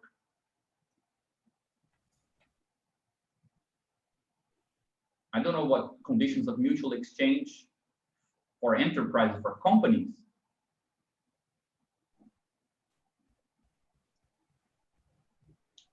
Yeah. Footnote besides. Yeah. Let's see what an article. Besides an article where he carried out what he's saying. Yeah, I never read this. I'll see if I can find it. I know that he writes somewhere that you cannot explain capitalist society only with competition. You need to include a theory of cooperation between companies. That seems to make sense, for example, with what we spoke about before, that there was a trend since the end of the 19th century for leftist evolutionist theory to think natural selection both as competition and cooperation, right? And I know that he makes the analogy between capitalist competition and the law of selection later on. So if he is also thinking that selection is a sort of mixed bag of competition and cooperation, perhaps mutual exchange under enterprises in which enterprises are able to maintain their share of work might also relate to that. I don't know. I've never seen a theory of the cooperation between companies. So maybe that's what he means. I don't know. Anyway, I love that. This I think is a big topic, but I love that he writes 2 paragraphs on economic theory, and then he goes into the theory of sleep. I think we mentioned it quickly already. I'm just worried that we already are running late. I don't know if there's anything, I mean, he mentions Einstein as well. Yeah, one thing I struggled a bit is when I think it's on page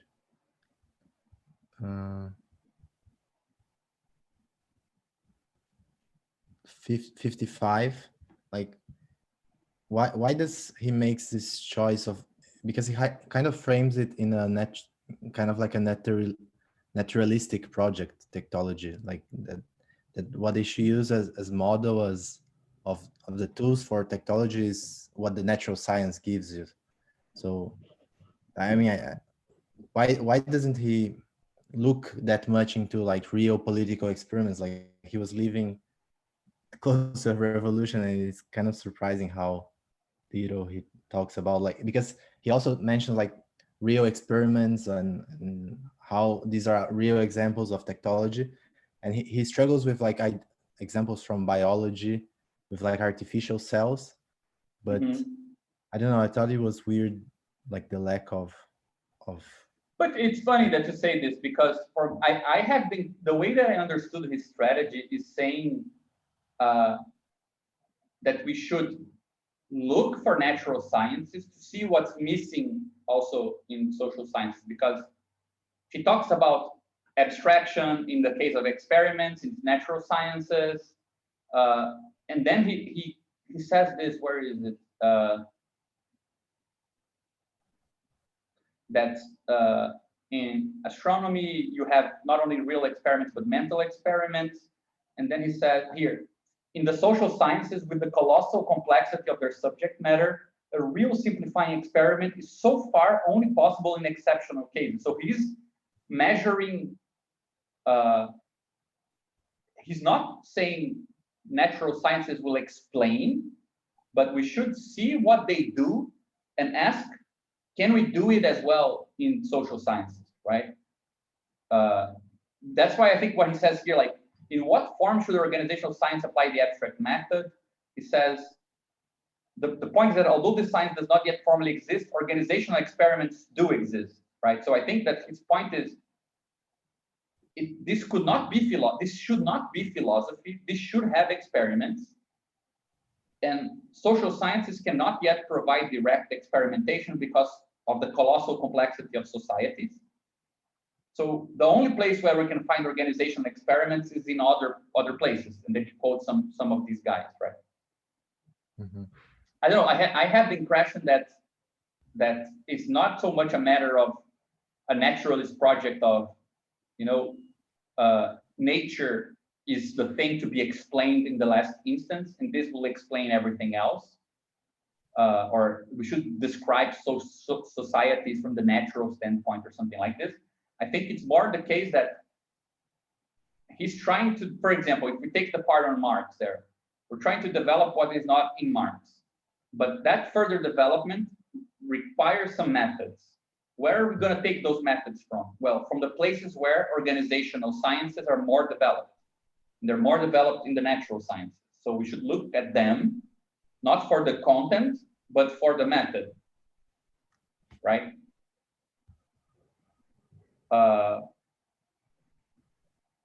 Because I had in mind like what the also like what kind of relation to like Lenin's like use of like dialectics for political theory and for like organization, and like what kind of political theory does his Tektology, what did he envision for an alternative political theory of organization coming from his theory, as compared to like his and the way I mean this book was received by Lenin. I don't know, I was trying to think about this, whether he thought like dialectics, like Lenin's view was kind of like a not too was it too weak for the kind of like organizational problems he had in mind, maybe. Yeah, I have the impression that there is I mean, it's a good thing to ask what dialectics actually does for political practice, right? I mean, I have the impression that if you remove all this scholastic, and I mean, I'm saying this as a card-carrying Hegelian, so it's not like I have a prejudice against it, but I think if you remove all the language of philosophy and what it actually does, it goes back to something we said today as well, is that when faced with a certain situation, it's giving you the means to affirm that some paths are rational, right? So for example, the question, should we remain inside or outside of capitalism in a pre-dialectical political theory? So let's say before Marx, in a certain sense, this had to have a spatial answer of the sort, either you're inside or you're outside. Either you're building something outside or you're inside capitalism. And Marx gives a solution that is very weird, which is to say, yeah, you can be inside, but there is something inside that points to the outside, right? There is something like an immanent negation. That is not really like for politics, politics in the real world. That's not gonna tell you what to do. It's just gonna tell you that some ideas don't need to be dismissed, right? Perhaps importing Taylorism into agrarian Russia, which sounds totally absurd. Like, imagine for I don't know, for Robert Owen or whatever, the idea that you're gonna make more strict capitalist means to go outside of capitalism, it's like an inconsistent idea, probably, right? So I have the impression that, I mean, and my impression comes also from my militant friends, the ones that I feel like actually use any dialectical thinking in any actual sense that is not just talking about it, is simply saying simply believing that you can do opposite things with something, right? Like, I can use this and it will produce an effect that is contrary to what it's its function. Things like this, right? It expands the reach of what you accept as a viable decision, I think. Yeah, I mean, I have exactly this example in mind, like with Taylorism, like Lenin kind of justifies it kind of like by temporalizing the implementation into like we will benefit in a higher level, like later it will actually have a use that we cannot see right now because it works against, but in the next stage this will actually be working forward to our project. And while for Bogdanov, I think he was much more like worried about what was actually like the kind of like compositional effects that these choices will have. Yeah. I mean, that's why I don't think, what I think is profound in Lenin with regards to dialectics is saying, I cannot unlearn and relearn anything right now. Don't bother me, for fuck's sake. There's more important stuff. Like, I find that very profound, like to prefer to do some stuff rather than to get the best point of view that's not even developed yet. Like, you know, I can see the same thing happening with my friends who are, I don't know, sweating their heads with some serious daily political problem and then inviting people and say, "I come to our meeting, we're developing something." You know, like, who cares? I mean, it's kind of the right idea, the wrong time, perhaps. I think Bogdanov sometimes sounds naive, I think, for Lenin, probably because it has that sort of feel that if we only develop this right thing, let's just wait and develop it. It sounds too intellectual, perhaps, and too out of touch with an emergent moment, you know, like a very urgent moment. But I don't see why dialectics, I don't see why any philosophy, honestly, like, as philosophy has a fundamental place in politics. Like, I think the political appropriation of philosophy, honestly, is just a matter of lowering the anguish of a militant so that he is okay with making a undecidable choice. Like, why are you betting on urban workers in a mostly peasant society?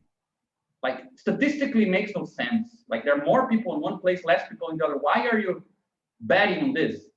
Like, or why are you betting on production, structure of production, rather than betting on morals? It seems like you're betting on the negative thing rather than waging on the positive, right? Rather than doing work based on ethics, morals, and so on, you're even going further into the problem. politically, I think this is justified by political effects. But for the militant, you can use philosophy to justify it to yourself. And that might be a good thing. You need this sort of thing. Why not? Right? You need to find a way to explain to yourself, why the hell are we organizing urban workers in a peasant country?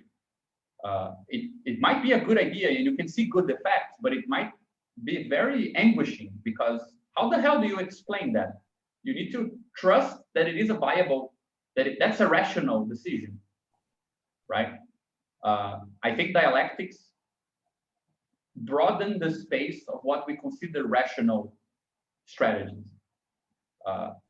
So that's like my first impression. And I don't think that's what Bogdanov wants, because he doesn't want the theory of, he has no moral theory, right? He has no theory of what needs to be the action, right? I even think that this is here a bit of, this paragraph here touches on this a bit, right? Practical philosophy has in mind general moral leadership in the behavior of people. For tektology, morals are only an object of investigation as one organizing form amongst others. Tektology considers the moral relationships amongst people from the same point of view as the relationships of cells in an organism. And I think the way I just described the place of dialectics is a kind of organizational point of view, right? It might lower our resistances to some course of action. Coordinates everyone, convinces everyone that this is an okay course.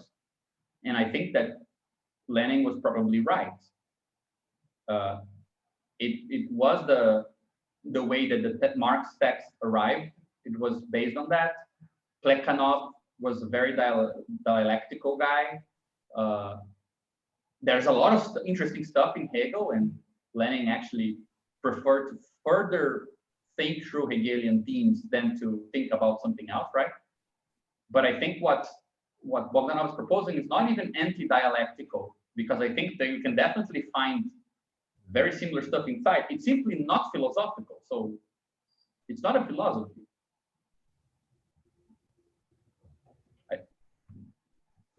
And for me, that's what makes this whole thing interesting. Like, for a very long time, every time we wanted to make a universal claim within politics, there is no political language for that. There's only philosophical language, right? You need to kind of refer to humans, to morals, ethics, to what is good, and so on.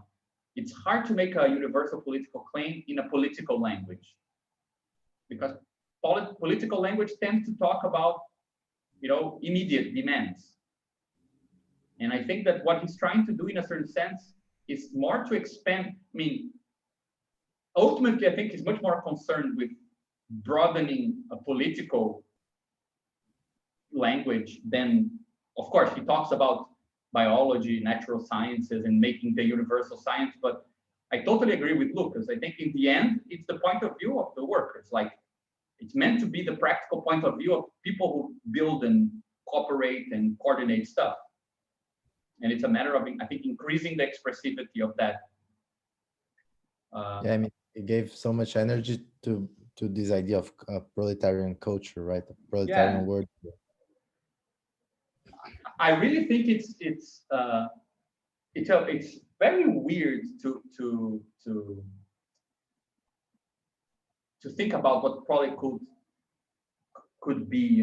I really think it goes back to the discussion we were having in the beginning. It probably is the proper name for the thing I was mentioning. Like, what would it mean for economy to be a sort of tool in the toolkit of political processes in general, in such a way that you already have the means to prepare what you're doing to connect it to other projects in a viable way, right? So imagine a world where once we start some political movement, the first things we think about are how will the production and reproduction processes that go along with that organization fit into other really existing leftist organizations. So you already come up with it, in a way that it fits into an ecology of other organizations. That's not direct political thinking. Like it's not a thinking directed to the aim of changing or getting some demand answered.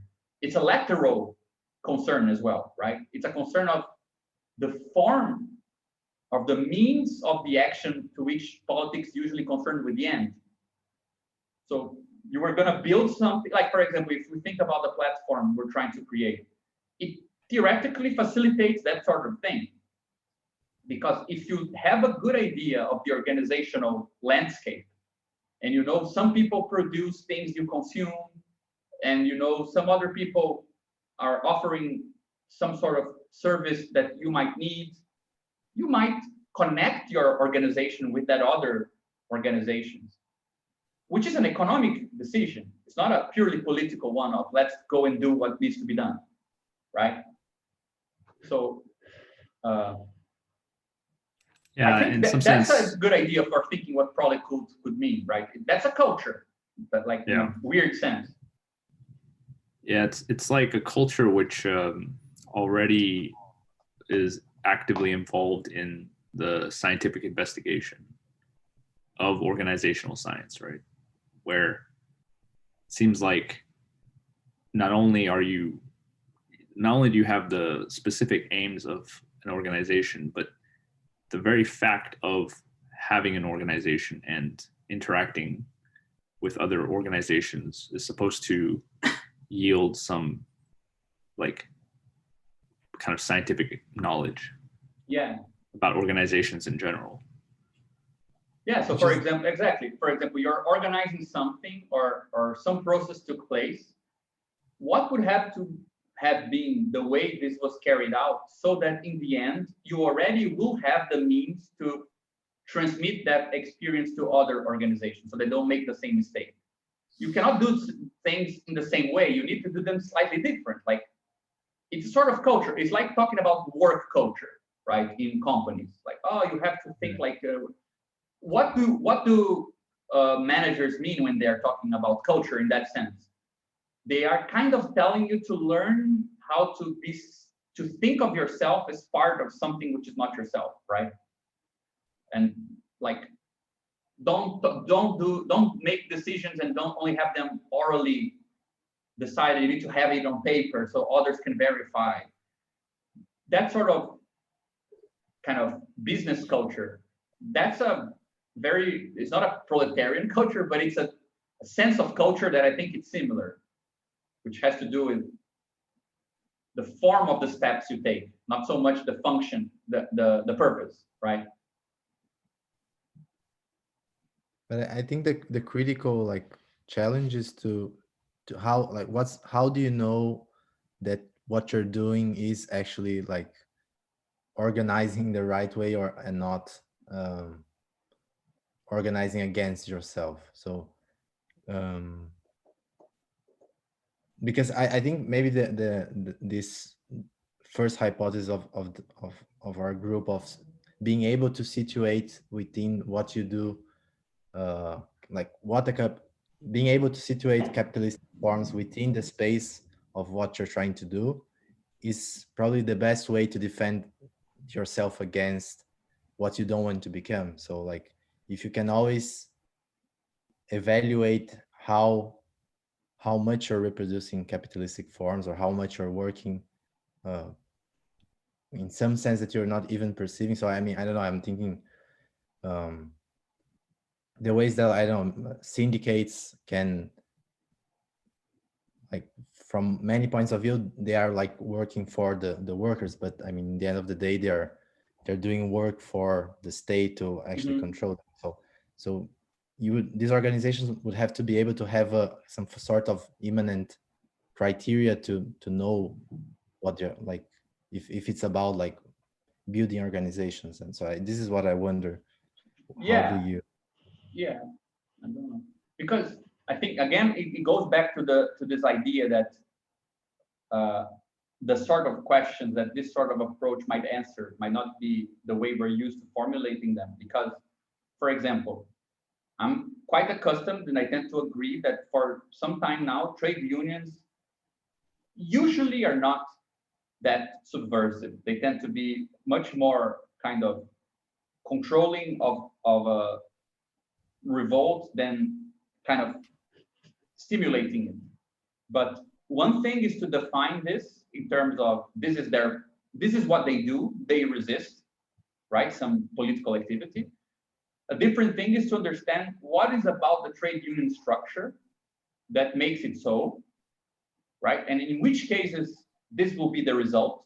So for example, for clandestine organizations to get close to trade unions requires them to become more public, requires them to go under certain scrutiny they cannot, requires sometimes you to confront informal workers with formal workers, which have very different demands, and this might increase the resistance rather than lower, right? Or have a disorganizing effect.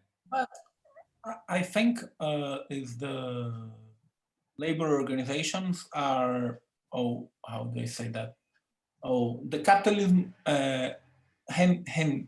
incorporates the labor organization to our own function, because they pick the organizations of the laborers and use this.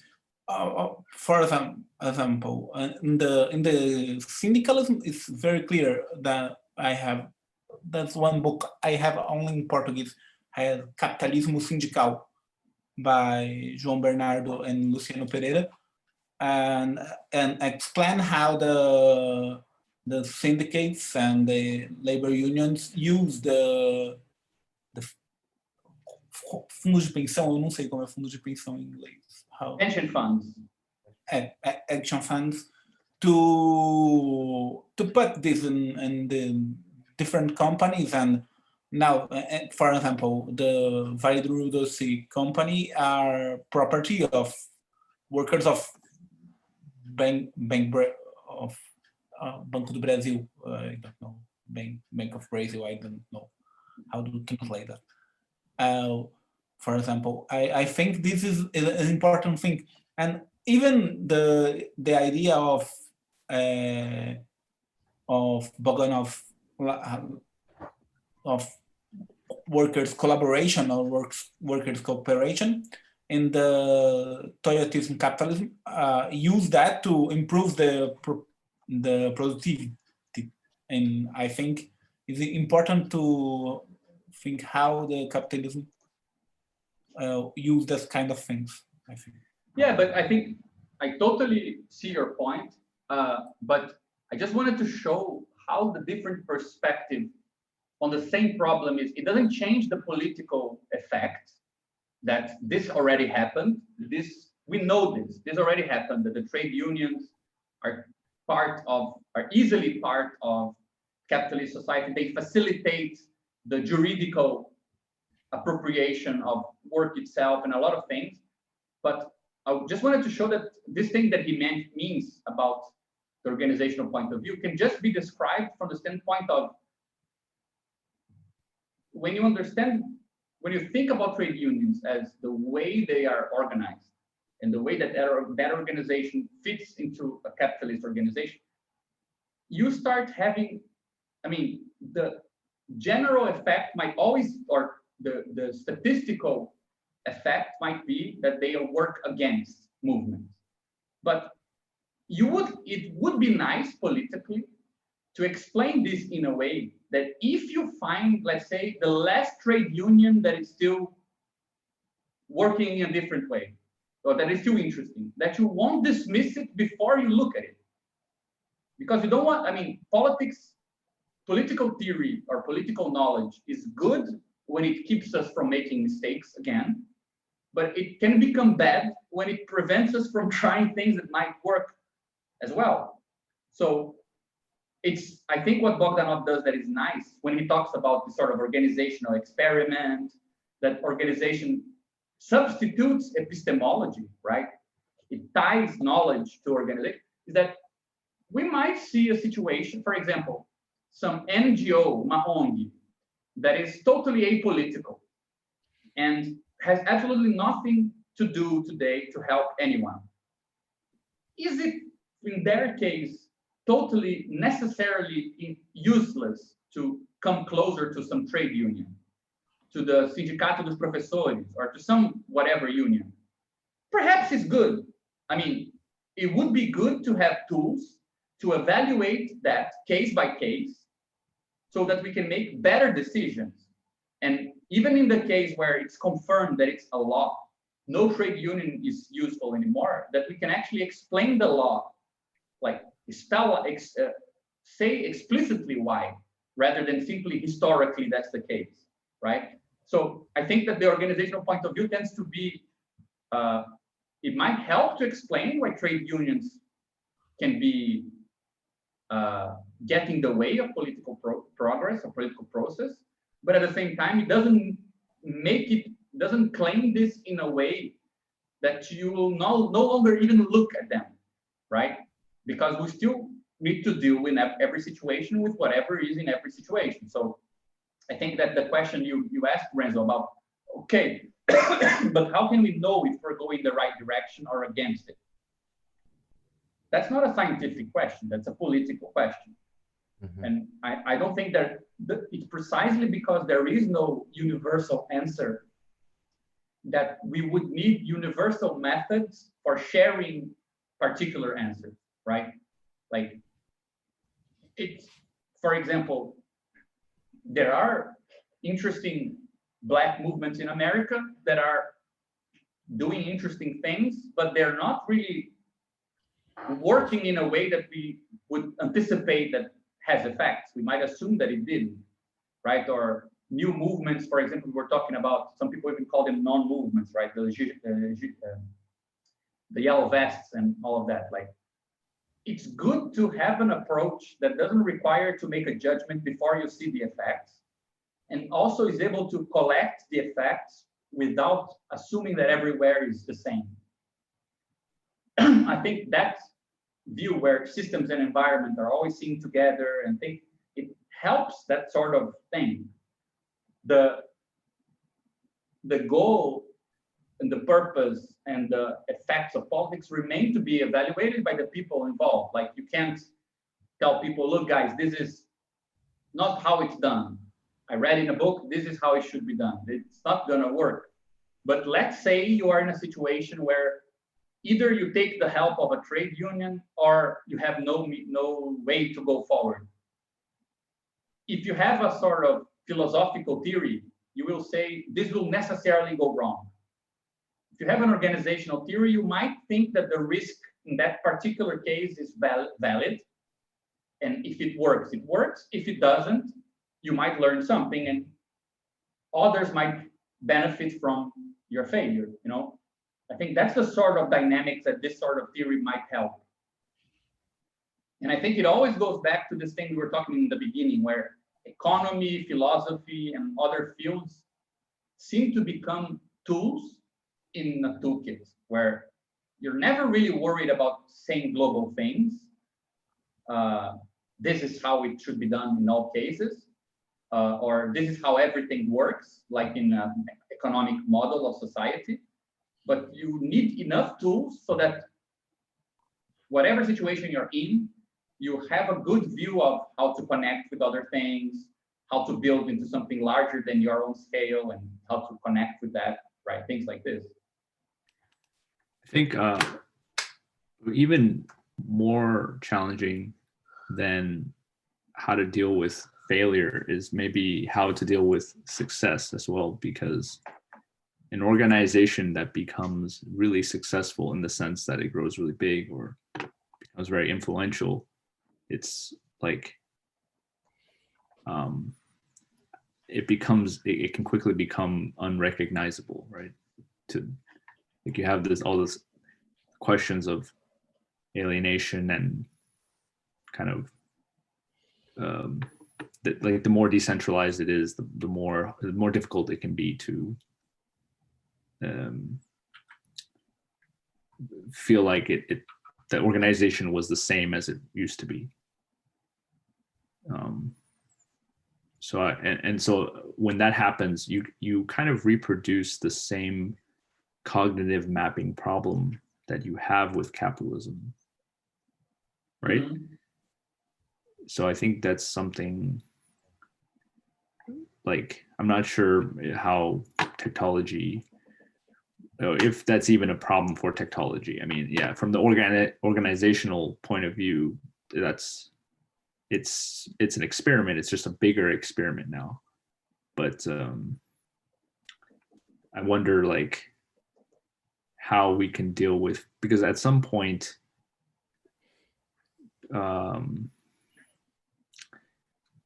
you know, when we talk about like trade unions and so on, they're like examples of successful organizations. And because they're successful, they've become integrated into capitalism. Right? Like success here is kind of like expediency in the beginning of the chapter. There's certain expedient characteristics of trade unions, that they negotiate a certain like truce between workers and capital, but in such a way that now it appears very like anti-revolutionary. It's very like, you know, stagnant in some sense as well, but it is an example of a very large organization.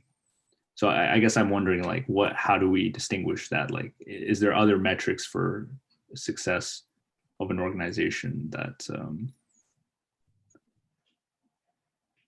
I think this is the whole point. Yeah, I think this is this is the whole point for me. Like, why this perspective might lead to think about things in a different way. Because, for example, I've seen this a couple of times in projects that try to endure. When you have a sort of burst of either something more insurgent or something that is kind of like a party politics or whatever, that has some direct aim of an action. The problem of what you call the problem of success is, I think, it's the problem of duration in a certain sense. And the problem of duration is that when you endure for very long, you no longer can define yourself by initial purposes. So at some point, you become at odds with your initial purpose. Either you will come up with an impossible purpose that is very far away. So revolutionary parties define themselves because they want communism, not because they want to increase wages. You can fail at increasing wages and you can succeed.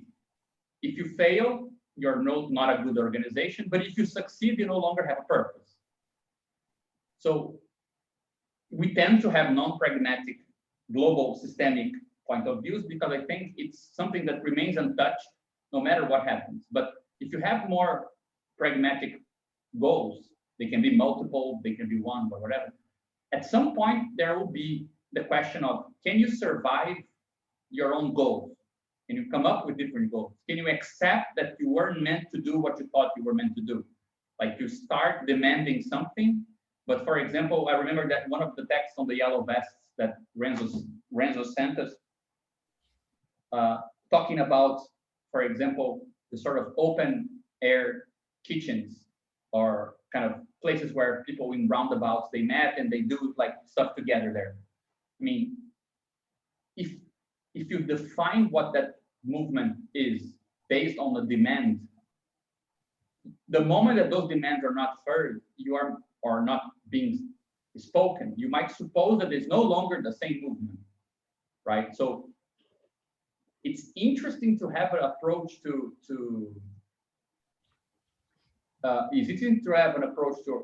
politics where organizations can end up doing something different than they thought they were meant to do. And that doesn't mean that they are no longer there or that they fail, right? I find that it's very hard. For example, I thought that this was a problem for strictly organized institutions like party politics or big politics like Soviet Union, because we're used to describing them as having this problem. The Soviets tried to do something in the middle of the way, they betrayed it and they did something else. They started with the goal of human emancipation, they ended with the gulags. Either they were hypocritical, or human emancipation is impossible, or somebody betrayed and took the movement somewhere else. Or, for example, with party politics. The Workers' Party in Brazil was meant to do something X. In the middle of the way, they did something Y. Either they were hypercritical from the beginning, or their project is impossible, or somebody made a conciliatory move and changed the whole party by themselves. The Lula as Stalin thesis, right? But today we see that this is exactly how we explained what happened in June in Brazil in 2013. Like the common sense explanation is, it was meant to do something good, but then it helped the new wave of the right. It's either because June was utopian, it's either because it was already hypocritical, and it was like resented autonomous left, or because the right manipulated the process, right? In none of these situations, we're able to describe how complexity emerges from leftist organizations, in the sense that it might end up doing something that wasn't meant to do. It might do something else.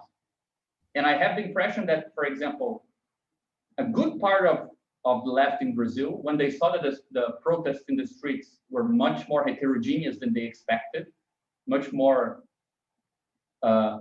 polyphonous than they expected, they simply let go and said, okay, people who wear the t-shirts of the Brazilian team, they're already on the right. They cannot, nothing can happen there, and they just let go. So you can see that it's not really an institutional problem, it's an organizational problem. It's not that when you institutionalize, you betray good purposes. You can find the same theory of betrayal happening in autonomous organizations as well. It's all Lucas' fault, exactly. You're the Stalin of 2013. But it's hard to rearrange projects or to remain socially responsible, right? Socially implicated in a process that goes somewhere else than its purpose was meant to be. And I think that's the sort of thing that this sort of theory allows to recast. And we have 100 years of saying something similar. Leftist projects which become too complex, we can no longer be socially responsible for them, right? So there is something very different, I think, in approaching all of this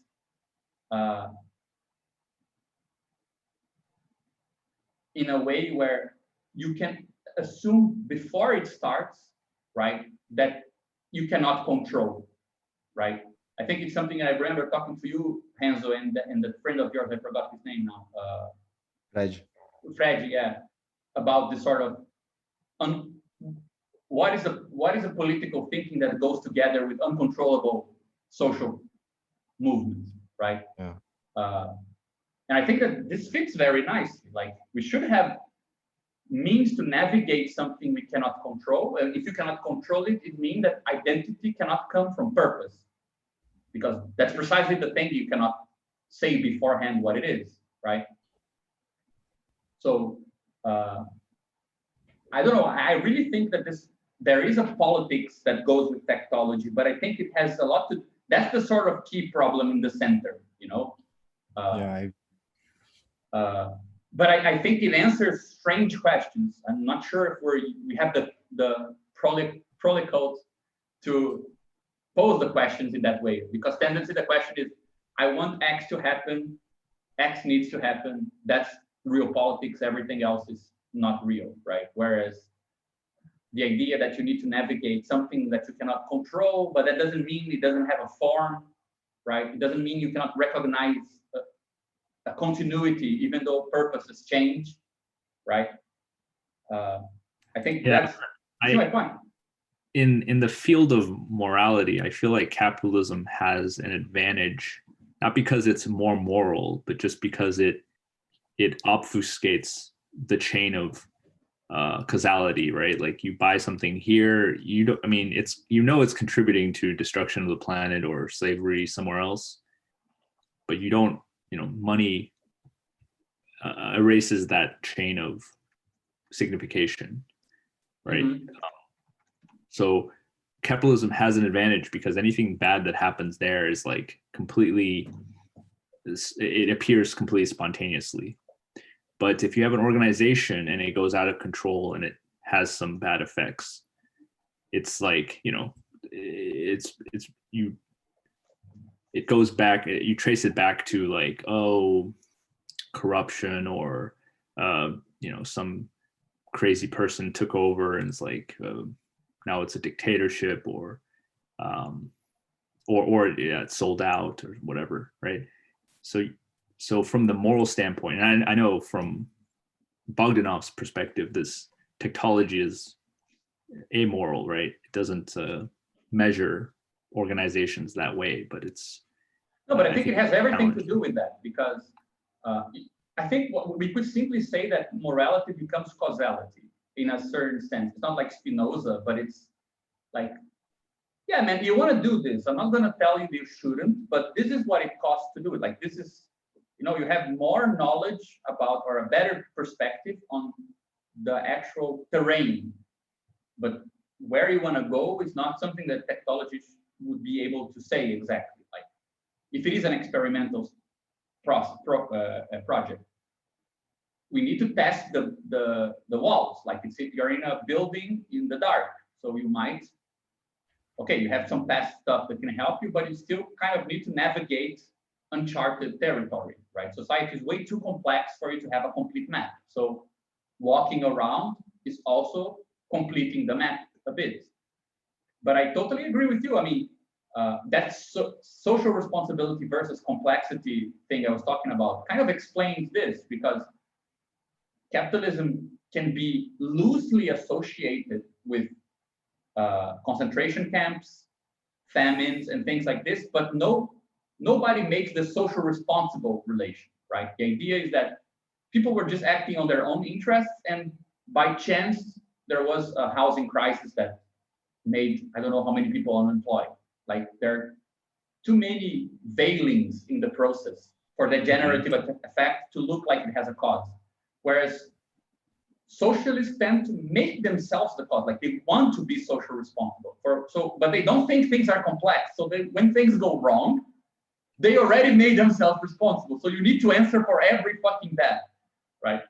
Like, it's almost the opposite. Like, it's hard to find Soviet historiography that accepts the fact that if you're trying to run a country that is like the country with the largest amount of hungry people in the world at the time, it's gonna be very messy. Like, you cannot control it, right? But the very ideology that went along is an ideology of control. So you kind of have no excuse on the other side, even if you didn't cause it, right? Exactly. Yeah. If you look at the body count of like, oh, Soviet Union or Maoist China, right? It's like, yeah, but capitalism doesn't have that body count. Like, I mean, it doesn't count up the same way. Like, every death that's ever happened is essentially a capitalist death, right? Because like, if you think about the span of time that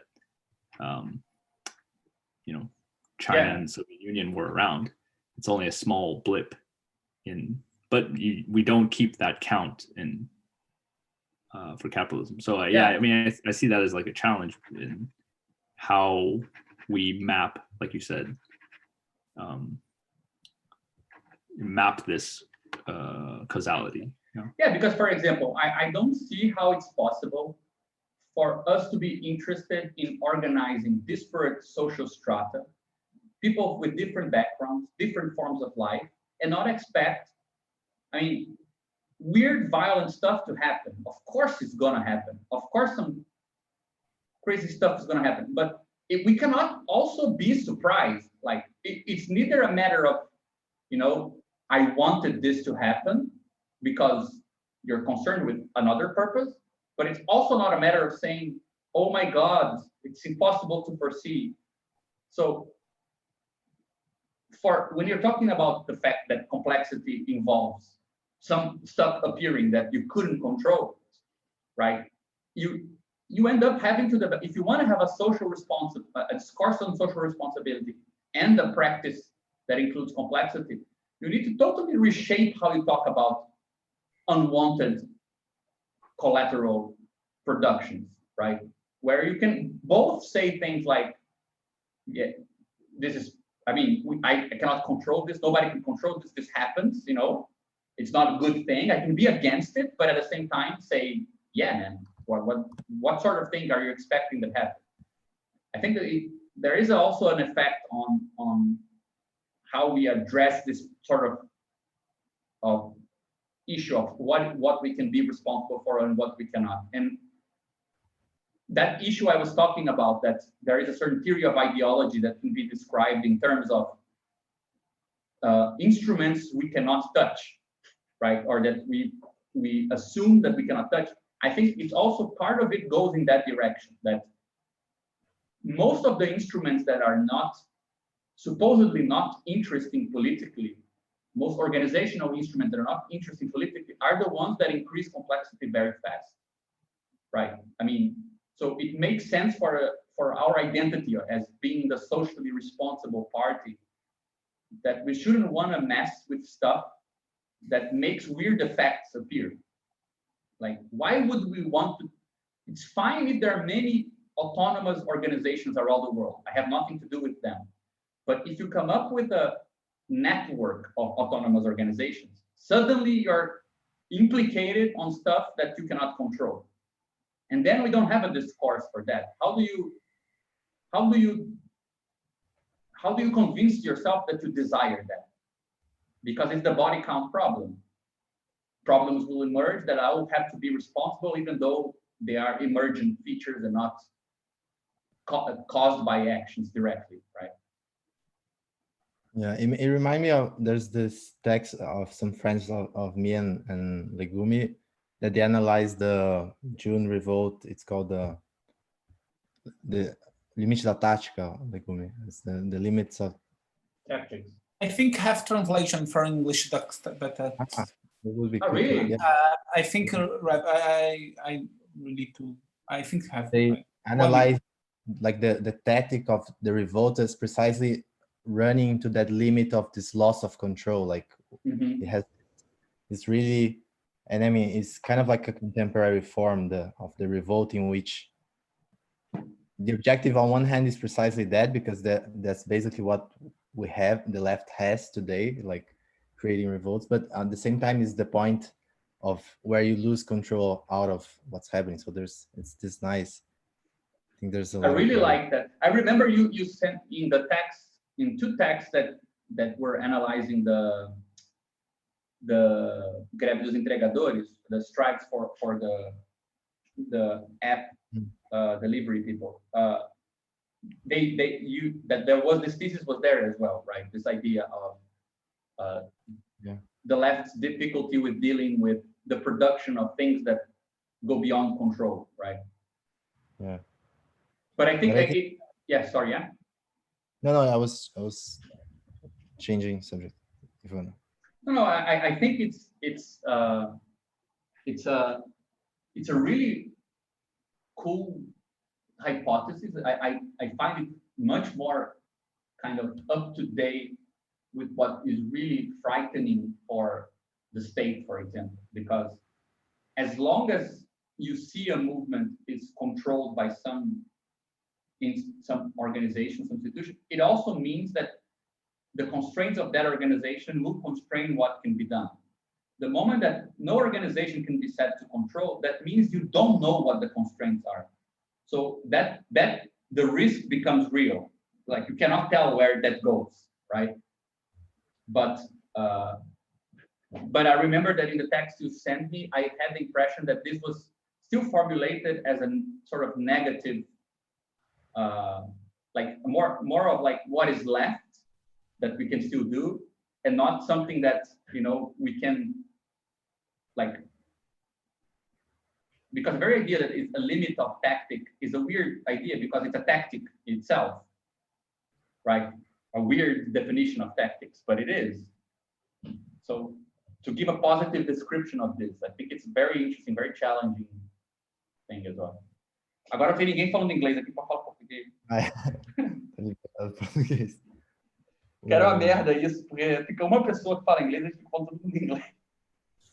Eu acho que tem esse texto em inglês. Eu escrevi para o Caio agora para ver, mas eu tenho quase certeza que ele foi traduzido. Eu sei que para o francês ele com certeza foi traduzido, saiu num livro lá, mas eu acho que para o inglês também. Se não foi, me avisa que eu posso ajudar também a traduzir rapidinho. Não, mas eu acho que foi, sim. Eu escrevi para o Caio agora e para o Léo, num grupo que a gente tem para ver, mas acho que tem em inglês, sim. E tem aquele outro texto, Legume, eu não sei quem, aquele da pólvora, sabe? Aquele que é onde pólvora? Não. Pólvora. Eu não duvido que tenha sido você que escreveu. Eu não escrevi nenhum texto que chama Entre a Pólvora. Não tem uma pólvora? Não, é uma análise sobre a burocratização, tipo, é assinado pelo Passa-Palavra, que circulou. Barril. Não, barril, pode ser. Não, tem um que chama Buroácrata, que é uma análise sobre a burocratização que eu fiz com o Groucho há muito tempo. Pode ser esse, não sei. A Isadora mandou faz pouco tempo, mas assim, era uma análise sobre algumas, tipo, escolhas organizacionais recentes no movimento.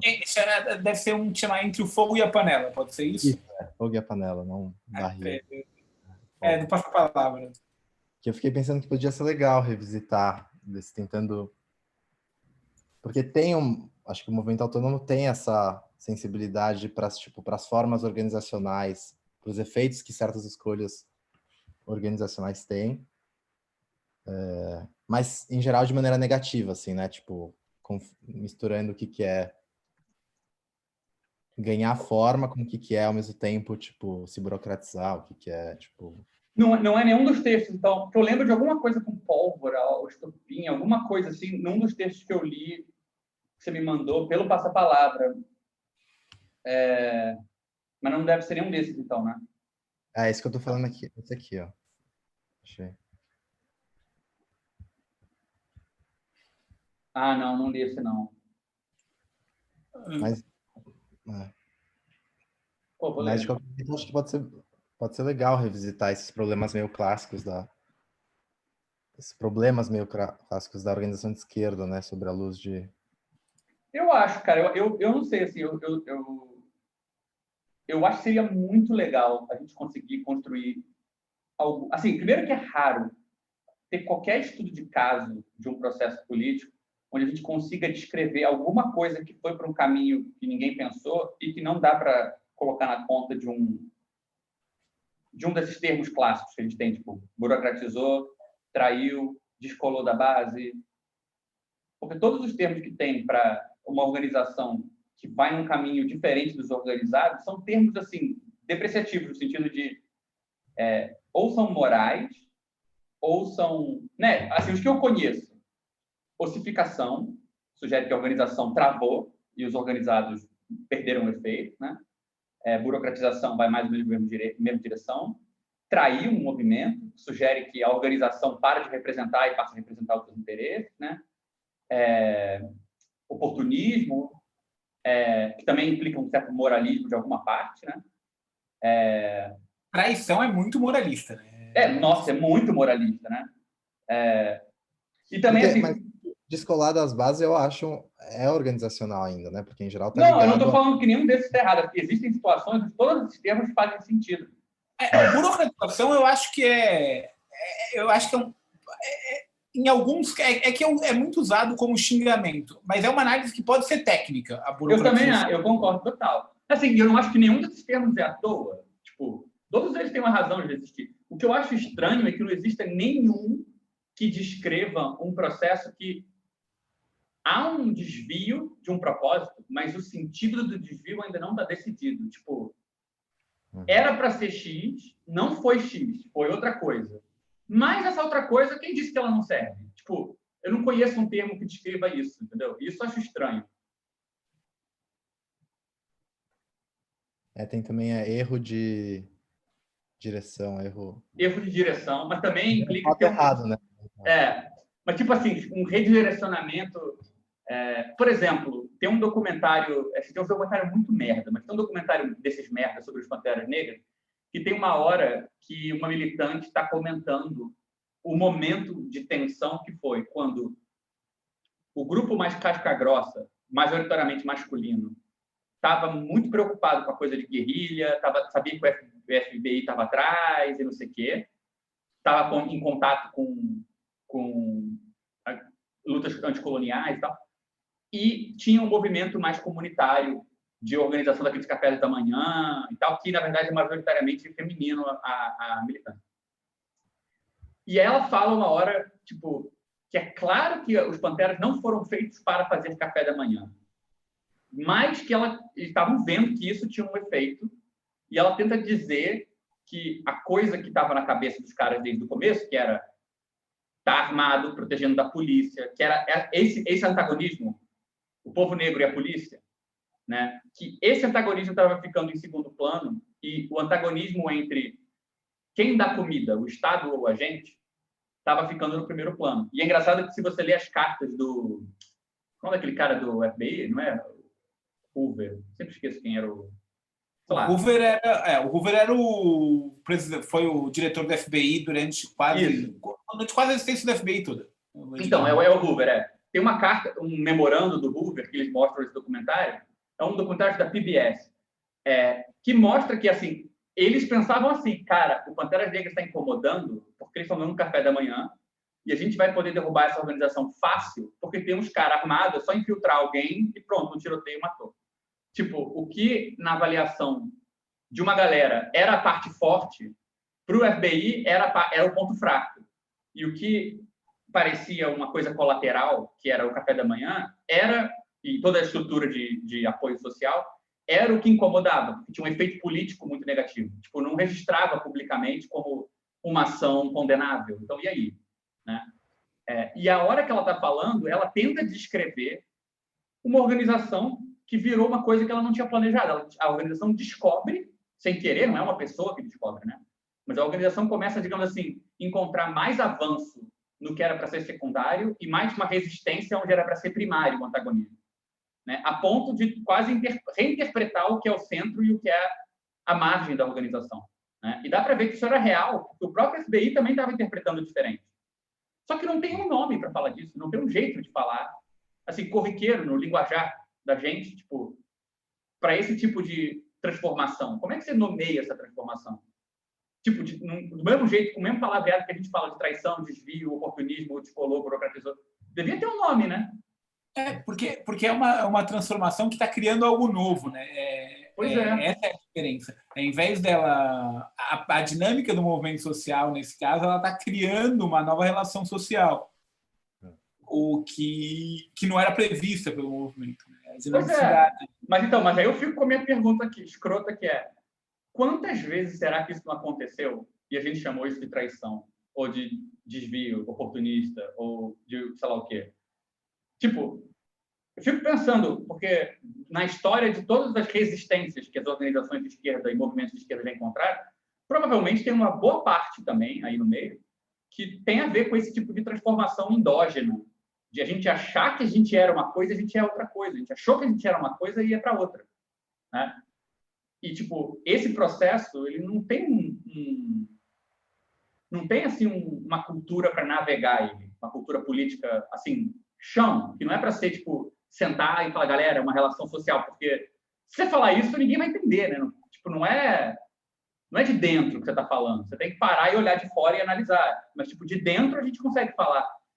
Tipo, porra, aquele dirigente está, obviamente... Tipo, olha o dirigismo, né? Olha não sei o quê. A gente consegue falar essas coisas. Então, tipo, tem uma parte da cultura política que eu acho que assim, é uma coisa muito chão, não é um negócio de análise teórica distante. É realmente poderia se chamar de uma questão cultural, assim, né? Tipo, num sentido bem brega e qualquer... E, caraca, como é que a gente... Acho que também tem a ver com a tradição de esquerda a se constituir como uma tradição negativa, né? De crítica, tipo... Então ela tende a ficar quieta quando a coisa está indo dando certo, e aí quando der errado você fica frustrado, você não fica muito... Você procura os erros, você tenta mapear onde deu merda. Então acho que também tem a ver com ela nunca ter sido, salvo momentos muito específicos em que ela teve ela foi capaz de construir alguma coisa. Eu não sei. Mas eu acho que ao mesmo tempo a esquerda ela tentava criar relações de novo tipo, né? A tentativa dela era criar relações de novo tipo. A questão é que é muito difícil analisar como essas relações se dão, como elas se criam. Sim. Não é algo simples. Mas, gente, eu preciso ir agora mesmo. Eu também, eu preciso jantar, gente. Pô, adorei a gente ficar batendo papo aqui. Um dia a gente podia marcar um papo em português. Eu vou procurar o texto em inglês. Eu acho que já tem traduzido. Eu lembro do Caio ter falado que alguém tinha traduzido isso, mas eu não achei aqui na internet, mas eu escrevi para ele. Ah, tá. Mas, ó, se precisar de ajuda para traduzir também, eu ajudo, porque seria maneiríssimo passar para o pessoal. Tá, eu encaminho se tiver já traduzido. Se não tiver, eu aviso vocês. Valeu, querido. Falou, Tchau, pessoal. Bom descanso aí.